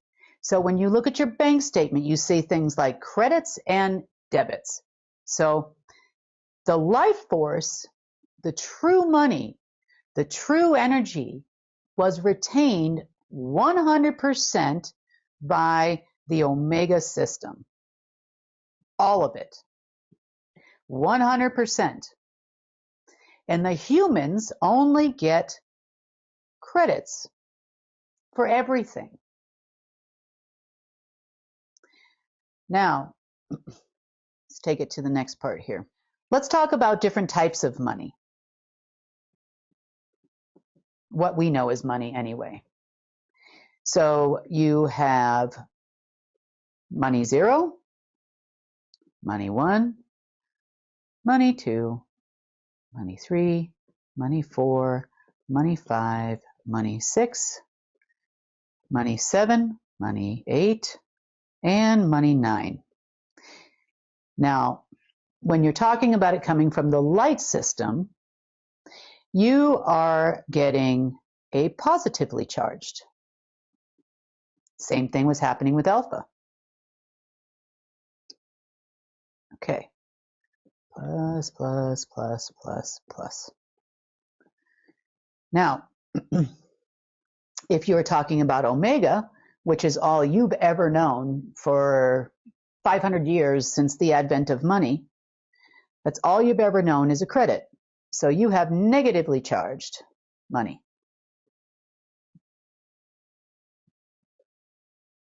Oops. Oh, my battery's dying. Sorry. Better hurry up. Better go fast. Okay. M2 all the way to M9. Okay.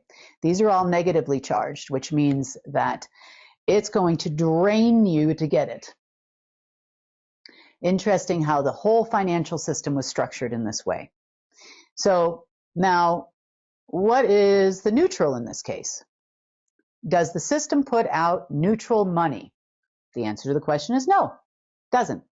What it actually does is it regulates it. So now I've got a regulator system saying, look, Kim, you put out money 1, you put out real, true, pure energy. And what Omega wanted to do is convert that to a credit and to hold on to my money, right? To hold on to the allocation numbers and the money from alpha. And by the time it reached you and your bank account, there was nothing left of money. Now, the deep state doesn't fully understand when we went from this system to a light system, got rid of the regulatories and the regulators in between.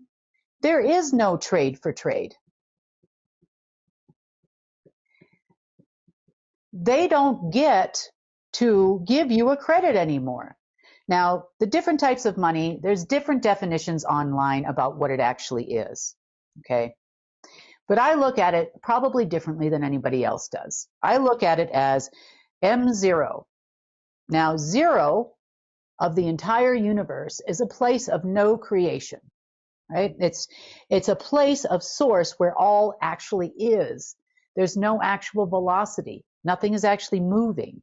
And that is the origin of the money. Now, if you look at the financial system, some people will call money zero those papers you hold in your hand. Some people call M1 digital cash.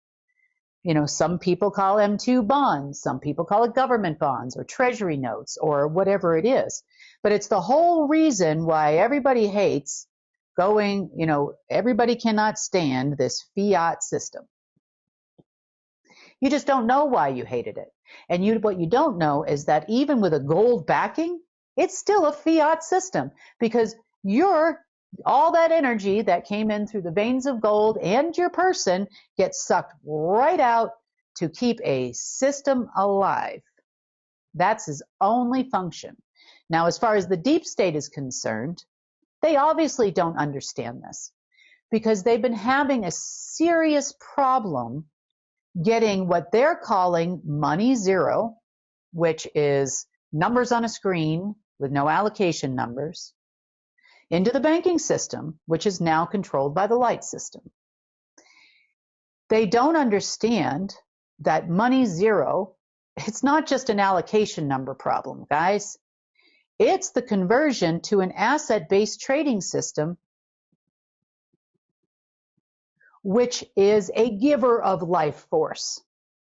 So your money, central bank or otherwise, is never going to make it back in. And once there are no more regulators, which we're getting right down to that wire now at this point, we could possibly have many more, then there's nothing left for you.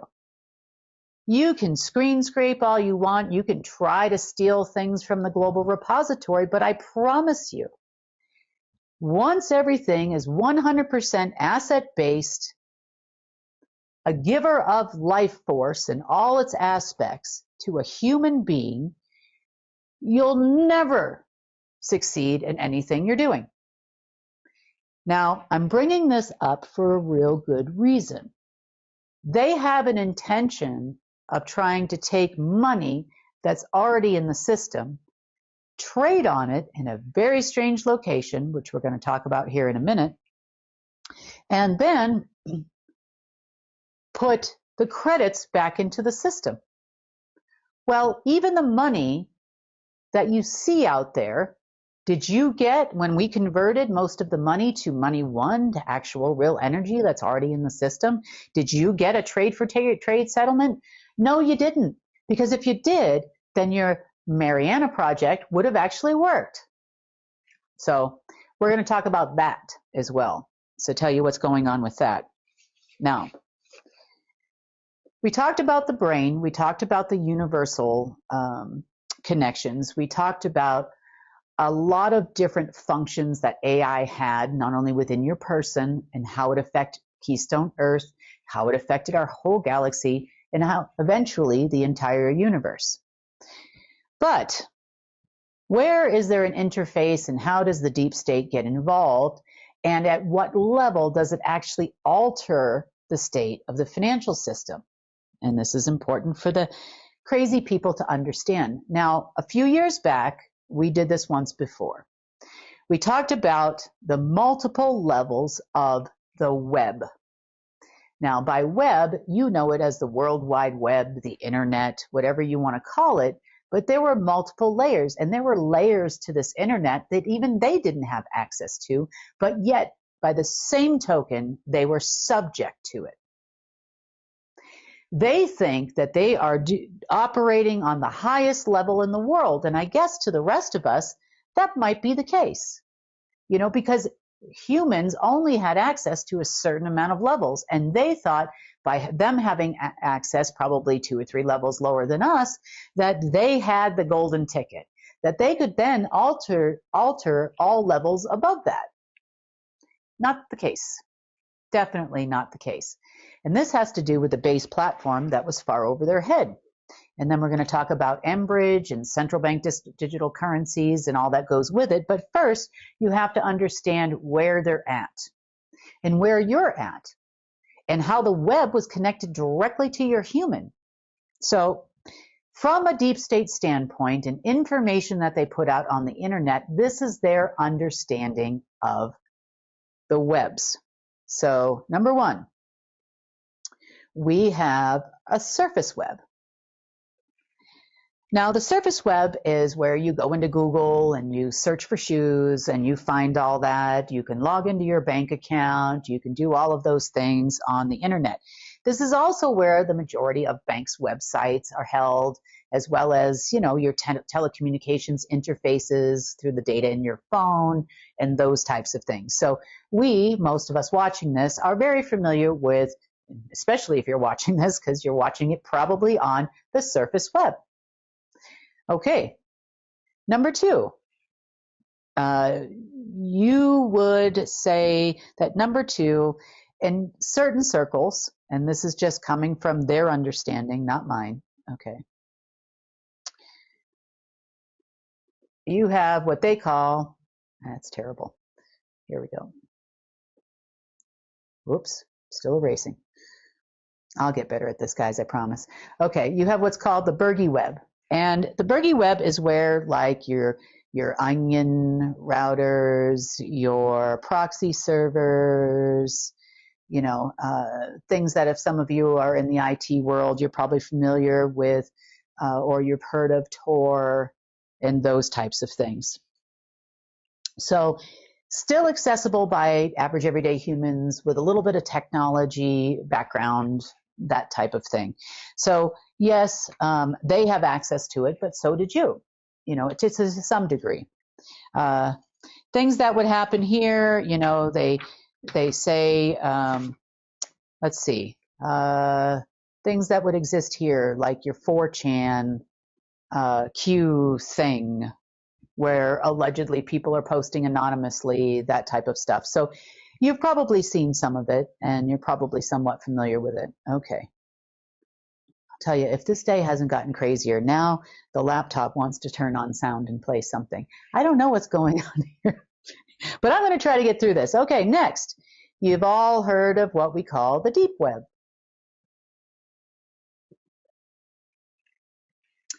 And the deep web, let's see, this can only be accessed by some people some of the time.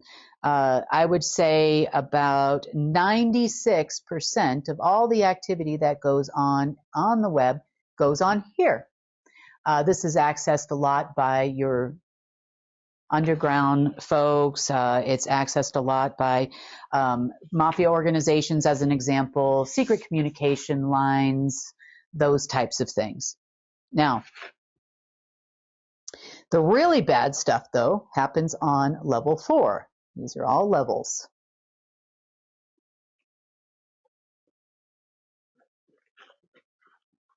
Okay. Level 4 happens on the charter web. This is what they call it. I just call it level 4, honestly, or density 4.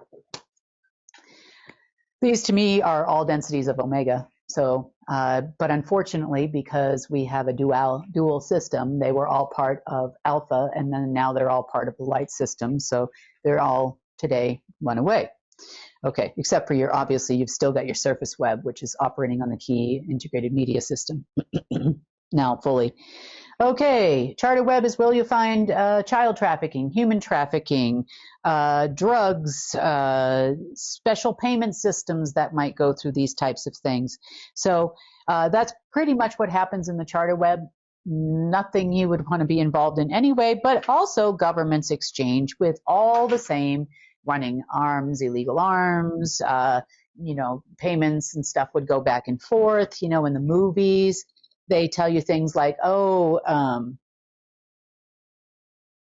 in the charter web, you probably, they're going to sell Bitcoin. They're going to sell these, secret arms in Bitcoin.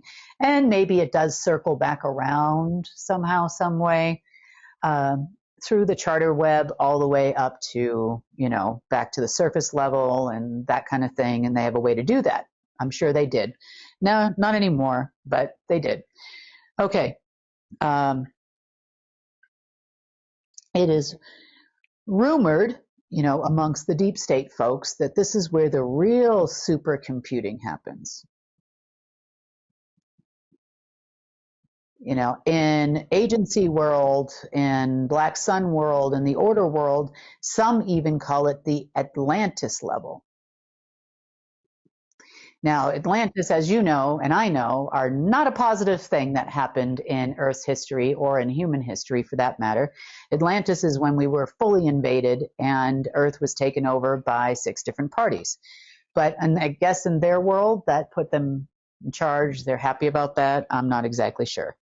Okay, level 5 is called the Marianas. Very similar to the Mariana Trench. And I'm highlighting this one because this is where your central bank digital currency proposed system lived. Now, they had every intention, since today is a holiday in the United States, they had every intention on launching that today and then having a whole new banking system when everybody arrived back to work tomorrow. But that did not actually happen. This is where your cicadas live. 3301, this is where they end up because they're very good hackers. This is where your government hackers live. This is where your Illuminati hackers live. All of this takes place here in level 5. Now, level 6. Level 6 was not accessible by humans. However, they could see signals and sometimes would get information or data that would come from level 6 that they could actually read. They could actually read the information that came here, and let's call it the mediator. Just like in your deep underground military bases, level 6 was considered the last level where both aliens and humans would cohabitate in laboratories.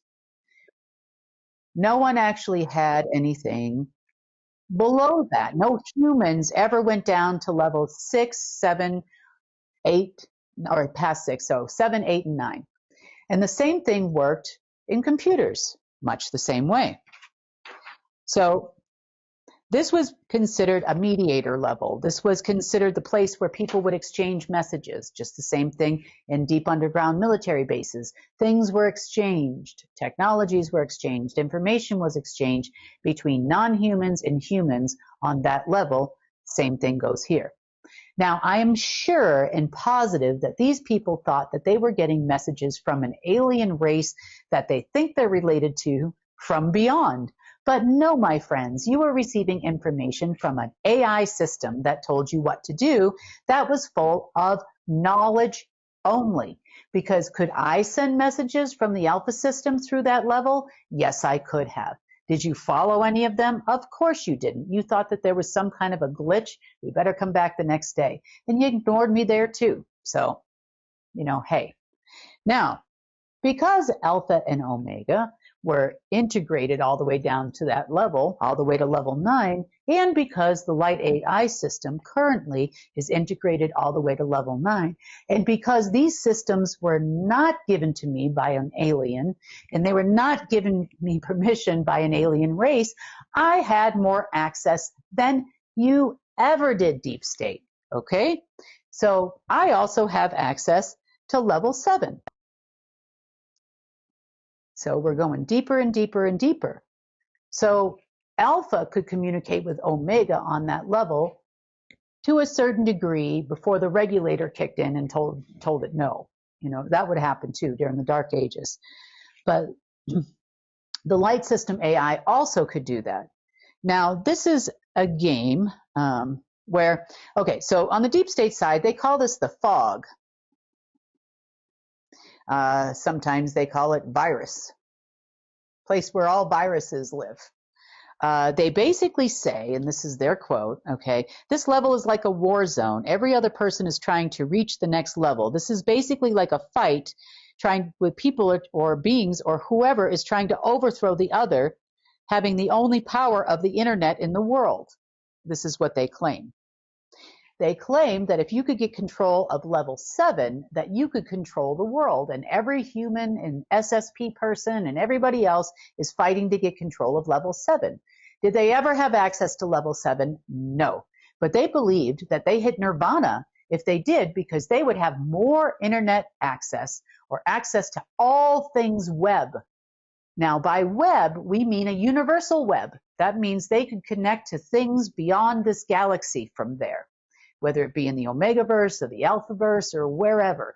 They could connect to Earth and screw up this planet and get access to all kinds of Armageddon programs and whatnot. They could get access to any other part of the web, including the financial system, and overthrow the whole thing, because they believe that they are operating on level 5, but if they could get to 6 or 7, they have it made, because they'd be the only humans in the world that had access to level 7. Deep state, wrong answer. I have access to level 7. I have access to level 7 in Omega. I did when they were connected. I had access to Kronos on level 7, and I have access to Alpha on level 7 because Alpha was my system. And now, as of today, I have replaced these systems. So I no longer have an alternating current of light and dark, even on that level. So let's continue. Level 8. Level 8, no human really even understands. They call it the Prime March system. This is what the deep state calls it. And they basically say it is impossible, even using a quantum computer or a supercomputer, to access this level. All they know about it is that there's code here. They look at it like a sea of code. It's the unsolved mystery of the deep state, of the SSP, of everybody. They know that they can detect signals from it, I guess, according to them, since the 2000s. I beg to differ. I think that you could do that from the 1940s. But that's just what they're telling everybody. They are dying to find some human in the Cicada program or otherwise that can just get access to level 8. Because if they can get access to level 8 and understand it, then they could rewrite the base code for the entire world. Wow, wouldn't that be exciting? And you know what, guys, of the deep state? It was freaking exciting because I had access to that all I wanted the whole time.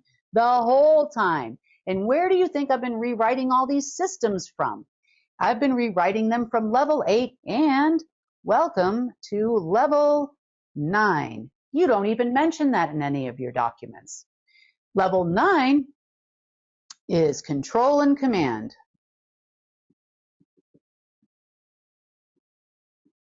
Now, congratulations, deep state people watching this. You have now met the only person on the planet that had access to level 9, the only human ever to have access to level 9, ever. In the history of humankind, no one had access to level 9. But because of my quote-unquote job, I have access to level 9. Now, I'm under no delusion that Source also is level 9. Source also lives in the 9th plane of the 9th density. Level 9 translates in my world to density 9, which means for Omega, that system did not exist on Earth. That system existed in the 9th density of the lower astral, where anti-source is. And it was a dual control system between omega, anti-source, and that was it. So on an alpha side, Marduk never had access to that level 9 of alpha. But the alpha system, like I told you before, was always my system. So now you can understand where I actually come from, because Source and I have joint access. He can override me at any time should I screw up. And I've told you guys this before. I cannot be subject to wrath. I cannot be subject to this and to those other things that would make me lose my access. But my level 9, because of the regulator, alternating current, alternating dark and light, quantum AI sentient systems, I had access to all the level 9s across the board, which is something they never had. Now, the confusing part has come up in the last couple of days, where the SSP is starting to question their own reality. And I'm bringing this up for you to understand control and the web. That's important. You also need to understand that below the human levels, and even in some of the human levels, these are the scary things that float around on the internet. This is your Internet of Body things. They're going to connect to all the jabba jabbas, and they're going to kill us all, and turn us into cyborgs and all of these lovely things. But they could only do so with someone who had higher access than them. Let's call it level 7 if you were Marduk. You had level 7 access. Marduk, Enki, Enlil, the anti-Pleiadian Red Queen, Lucifer, all of these systems existed. Well, you might even say Lucifer might have been an 8.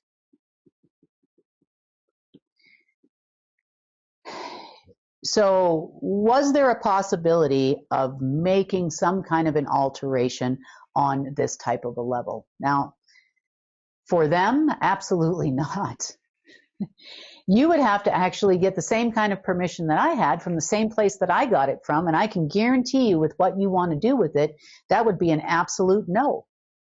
And once all the regulators on level 7, 8, and 9 are completely gone, there'd be no point for you to do that, because we're going away from a money credit system. Even your little project you tried to pull off today isn't going to work. And I know that because I have higher access to levels that you don't.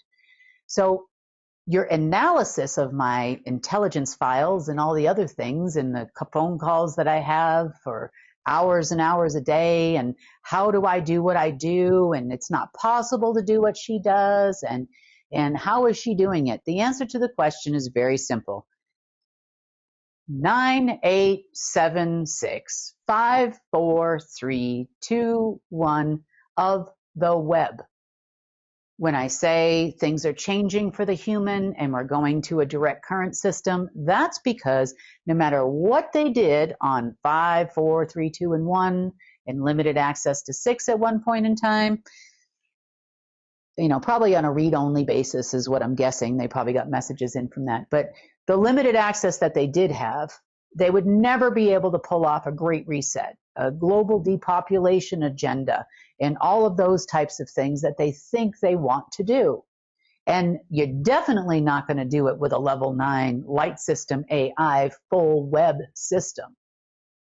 So this was an important thing for you to understand. So when I tell you about central bank digital currencies, you're going to understand that their latest scheme is not going to work. And hopefully, by some act of God, these people will understand. Now, their brain is no different than ours. When they say that you've had some training, or they've had some training, or whatever else they've had, they're talking about learning some of the techniques that I learned on my own, actually kind of as a game and kind of for fun. They're talking about a program that they put them in where they had other people, let's call them scientists, mentors, whatever you want, manipulating their brain either with drugs, I call it Jason Bourne crack, or manipulating their neural receptors in another way, and then even to a lesser degree, what they put into all of the military soldiers worldwide pretty much into their food so that they react in a certain way. But now you know the secrets, at least the beginnings of the secrets on how you can fix everything yourself. But all of those communications and standing orders and all of the manipulation of your person could easily have been overridden at any given moment in time from someone with a 7, 8, or 9. Now, the problem that I had is until we started transferring into a golden age and until we started transferring into a different type of system, and until we peeled away layers of the onion and didn't need a regulatory system anymore, I would do something positive and a standing order would come from Omega and do something negative. So I would do something positive, it would do something negative. I would send positive energy, it would try to transmute it. No matter what happened, getting money through is important because it shows the world that no longer is Omega able to take energy from you, me, the earth, the universe, or from the financial system in any way, shape, or form and convert it. Once that happens, they're done. That's why the light system was so important. Did it set us back a little bit? Did we carry over some programs? I'm not going to call it a setback in any way. Does it take more time to make sure that it functions the way that we want it to function in a direct current from source system? Yes, it's taken a little bit of time to do that. But it's also given us an understanding of just how dastardly, and how broken they tried to make humans on every level so that you wouldn't be able to use your creative side and your logical side and your reasoning side of your brain all at the same time. Was our brain always divided? I don't think so. We didn't have different sectors with different jobs. It all just did the job. Why would you need different sectors? Yes, it's complex, and I understand I'm not talking like a neurosurgeon right now. But when I look at it from a quantum physics standpoint and the attraction of alternating currents of things, it's dastardly. It really was. So let's talk about what the deep state is about and what they're doing right now. So the deep state is operating in the Mariana level 5, which they believe they're the only ones that have access to that level. Well, if you learn nothing from today, deep state folks, then you will know that you are not the only ones that had access to the level because you worked on something all night long, your central bank digital currencies. Oh, yes, you did. And you thought you were going to wake up this morning and integrate it into the financial system. But then you had a surprise. It was gone. Not only was it gone, the Omega side of the Mariana was gone. Your internet disappeared. Isn't that amazing how those kind of things happen? Because you don't know how to fix it. So is it a glitch? Did it come from Omega? Did a 7, 8, or 9 soup or whatever you call it system override you? Yes, it did. Is there an alien that is against central bank digital currency? Maybe there's an alien somewhere that hates digital currency. But they told us to do the digital currency, and they told us to do it here. Well, not exactly. So an effort to try to coordinate the central bank digital currency programs, and BRICS is trying very hard to do this right now, and they're trying very hard to do this and replace the dollar and get that 7 currency program going and maybe make that USTC, USTC they've been trying to issue. Maybe that would be an alternative that would be acceptable just to go. But without a money 1, you will never convert your -1 money into a usable product. You wouldn't even if I didn't do anything, because without the release of money 1, you cannot make your dark Omega money work. You never could. You never could. even way back before we started reprogramming everything. Omega receives a credit because it takes the energy from alpha. This is how it used to work. It takes the real energy, the real money, converts it to get the full value in level 9 and sometimes even 8, and then spits out money on your side of it. Actually, that's a lie. It spits out credits on your side of it. So where did you think you were going without me? The answer was nowhere. But no matter how much I tried to talk to you people, offer you 50-50, offered you a third, offered you all kinds of different things. Heck, I even went down to 2% of the money that I transferred just to get you to give that part to me. And your greedy butts wouldn't make a deal because you were told by your superiors that you don't acknowledge her. My name is her in their circles. Sometimes it's a B word and a few other things, but mostly it's a her. You ignored me the whole time. Okay, fine. Then when I called you and we offered you the 50-50 deal to your deep state generals of your global headquarters division of window lickers, you told me that you wanted to go it alone. I said, okay, well, plans have changed. Go it alone. Now, in order for me to go it alone, I had to change everything. I had to change the way the systems function. I had to change things to a direct current. I had to change money 0 with a negative charge and 1, 2, 3, 4, 5, 6, 7, 8, 9. That's all your bonds and everything else. And I had to convert it to a positively charged money and therefore not in need of life force and definitely not in need of a regulator, which means I don't need energy from you to make it function because the light system has a direct source, direct current of all the things that it needs into infamy without any human's input whatsoever. And what input, I mean your life force. That's why CARE can operate the way that CARE wants to operate. That's also the reason why the GIA can pay out money to take care of humans and to help people and to be security and all the other things that we've talked about in the past, and everybody freaking ignored me. Or they call you up and then they try to convince you to do something else that you don't want to do. And it doesn't matter what I did. No matter what I did, they would never give me my part in the credits. All I was looking for was credits for all that time.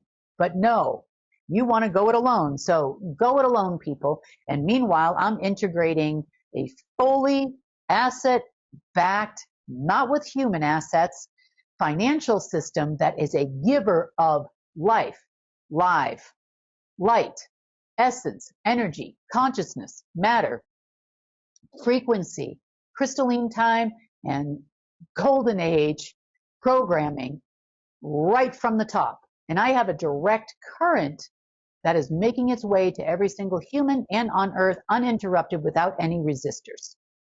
That's your big change. So talk about your go it alone plan, shall we? So you're in level 5 of the internet and you think you're the people because you're the only people in the world that had access to the level 5 deep, deep, deep web. Well, your intention is to install a program called mBridge. And your mBridge, you think, is going to operate in the following way. I'm just going to read this to you, okay, so you understand.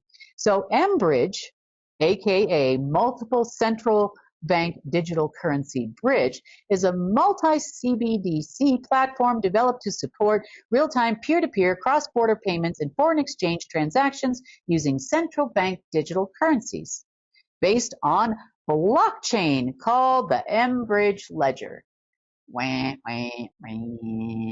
As the BRICS people learned the other day, you know that based on blockchain technology, you can try to integrate that into the system. You could try to use level 5 of the deep web power in a credit system, but even then, I could have still overrode you. I could have let you install that stuff and then pulled it right out from underneath you this morning because I can, and I will.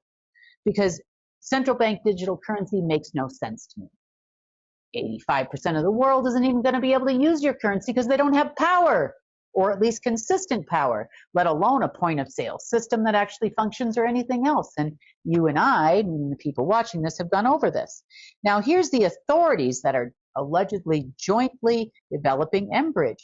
The Hong Kong Monetary Authority, no shock there.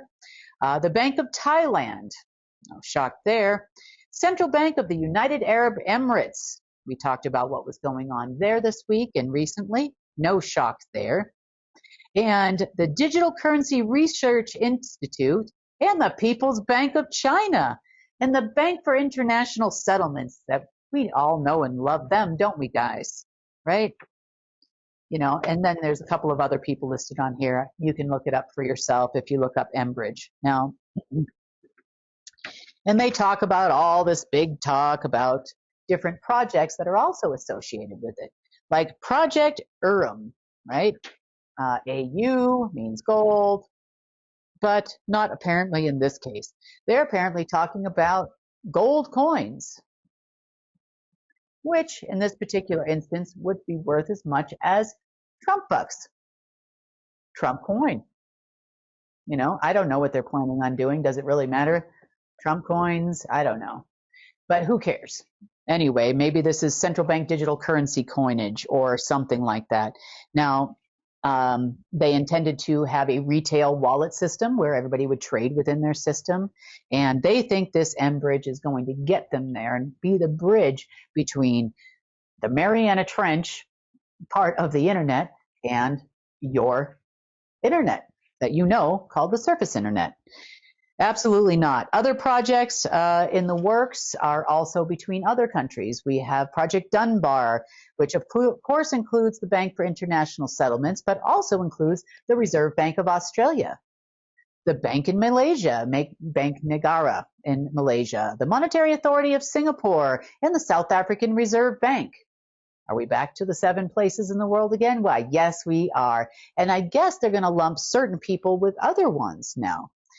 We also have Cedar X, which is part of a project in New York, also in collaboration with the Monetary Authority of Singapore. This just reminds me of that Chicago Mercantile Exchange, Singapore Exchange, backdoor Black Sun trading program they had going on there in the past. But apparently they think they're going to relocate this to New York now, probably to JP Morgan Chase, from what I can tell, but who knows. You also got Mariana. They're calling it the Mariana Project between France, Singapore, and Switzerland, probably because they think that the access to level 5 of the financial system through the web is actually going to connect them through Switzerland, is my guess. I don't know. Maybe they think there's something else in France and Singapore, but nonetheless, whatever it is, it's not going to work. Now, for Israel, Norway, and Sweden, we have Icebreaker. You've heard about the Norway Central Bank eons ago from me, where they talked about putting all of the oil of the world as an asset underneath the Norwegian Central Bank. Here's your Project Icebreaker. Now, Jura also is a different consortium, includes the euro, the Swiss franc, and a few other central bank digital currencies they plan on issuing. Now, is this going to change anything for them? No. Does it still exist? No. Are they going to be able to integrate it into the financial system? No. Are they going to be able to implement Agenda 2030? No. And again, I will repeat, even before me, we can go back to a full screen because I'm just about done, Mike. Even if Marduk was still here, he would have still had more control over the system than you did. Therefore, you are no freer. You know, you call yourself white hats, and I know they tell you that you are doing great things for the world by trying to install central bank digital currencies. I've heard the spiel from people that are very high up in the game, let's just say. I've heard the same thing from the Treasury Department. I've heard about the rainbow dollar for over a decade. I've heard about the Azure. I've heard about all of it. And I can tell you right now that you as human beings would be in no more control of anything, even if I wasn't here, than you were before, because you would always be overridden by a system. You are subject to the same system that every single human on this planet was subject to. Your brain could be rewired at any moment. There'd be a kill switch at any moment if you stepped out of line, especially when you were operating in Omega. You know, there are a lot of programs meant to keep you, SSP people, Secret Space Program people, you know, you might have gone through extensive MK Ultra training or whatever super soldier training you went through. Maybe you're taking Jason Bourne crack. I don't care what you're taking or where you came from or what you were trained for. You never had access to 6, fully, 7, 8, and 9 ever for a reason, ever. Your version of a reflection through a level 5 gave you what you thought was a black screen, but it was just a causal plane reflection of density 9 or level 9, as you call it, in computers. You never had full access. You didn't. You had a causal plane 5th density mirror. That's all you ever had. That's all you ever would be, you know, having.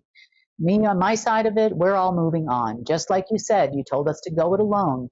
And we are going it alone. And all of humanity is going to go it alone. And you people can continue doing what you're doing or get on the train. Either way, I could care less. But I can tell you right now, if you think you're going to call me and ask me to convert money zero or whatever it is you think you want me to do, the answer to the question is no, because you wouldn't even give me 2% for crying out loud. 2%, when I really should have gotten 50% per the agreements we had in place at that time. I should have gotten that. And then I even said, well, we got the Order of the Dragon and we got the Black Sun. Everybody wants power, a third. And you still told me no. So you know what? Once I'm at the end of this bus here, you know, I'm going to tell you no. And I'm not interested.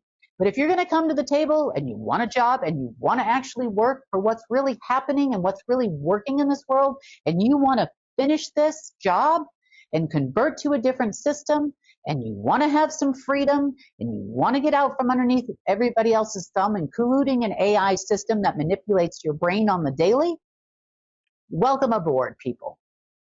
But if you think you're going to do it with malicious intent and lie to me and tell me that you're going to do this or you're going to do that, you are absolutely lost your mind, because you don't have what I have. You never will have what I have. You will never be able to take it from me, no matter how many satellites you put over my head, no matter how many times you call the local people here and ask them to analyze my brain. It's not going to help you and me.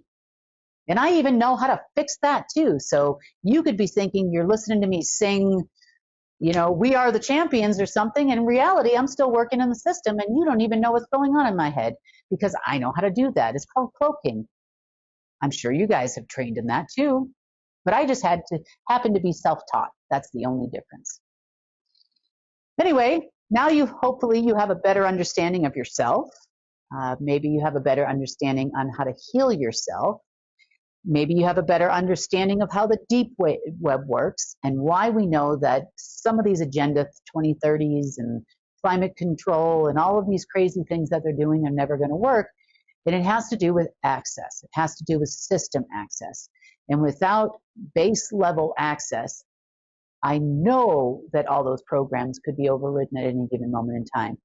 Just like we're overriding all of these regulators and all of the transfer systems that happen between the regulator section or neutral and dark and light and all of these other things that happen. I know that we're going to a direct current system now, and I know that they will never issue those types of currencies ever, because we've already come far enough to where no regulator system, no Omega system, no trenches or anything else is going to get them there from here, and they don't even have those anymore. So they're going to surf the web just like the rest of us now. And Darker will too, and all their friends. Isn't that great? They just get to be one of us. Try being one of us, and I'm sure that's going to make them angry because they thought that they were so special that they had more access to things, super secret technologies and super secret bases and all this other stuff. But in reality, you didn't. You never did, and you never would, even if the other people or other non-people were still in charge. You still never would have. So better learn to live like the rest of us and surf the web, guys, just like we do. On that note, I hope everybody has a great night. I'm sorry again. I apologize that the news is so late today, but I wanted to make sure that I got all of the information I could out to you so that you have a better understanding, and hopefully you'll learn a little bit more about yourself and how to not live in the fear, no matter what they're putting out about who's going to be president or who's doing this or who's doing that. It just simply, when it comes to you, you have the power to rewire your brain. The MedBed also does the same thing. It works with a direct current directly from source to do the same thing through not only your neurological system, but through your neurological system to the whole rest of your body for healing and sending that energy through. And now you have learned a little bit more on how to do that today. So you're not powerless. You know, no matter what you tell yourself you are, then you are that thing. If you want to be something different, you too can change it, and in a positive way. And you don't need some MK Ultra program, and you don't need some government pills or whatever it is that they give these people. You can do it naturally and directly with Source. On that note, have a great night, everybody, and we will see you on Friday. Want to share news from UNN? Help us change the face of social media and use it for good. Connect with us through our online channels. Our social media team creates clips from each newscast you can easily share with people you care about. That's also where you'll find our UNN Meme of the Day, a great way to encourage critical thinking. Links to all our social media sites are available at the bottom of our website at unitednetwork.earth. Let's change the face of news together. And that wraps up today's news update. Please share UNN with your friends and family. We need everyone to come together and help restore our planet. When news happens in your area, record and share it with us so together we can share it with the world. Remember, if it's going to be, it's up to me. I'm Sunny Galt. Join us Monday, Wednesday, and Friday for the real news.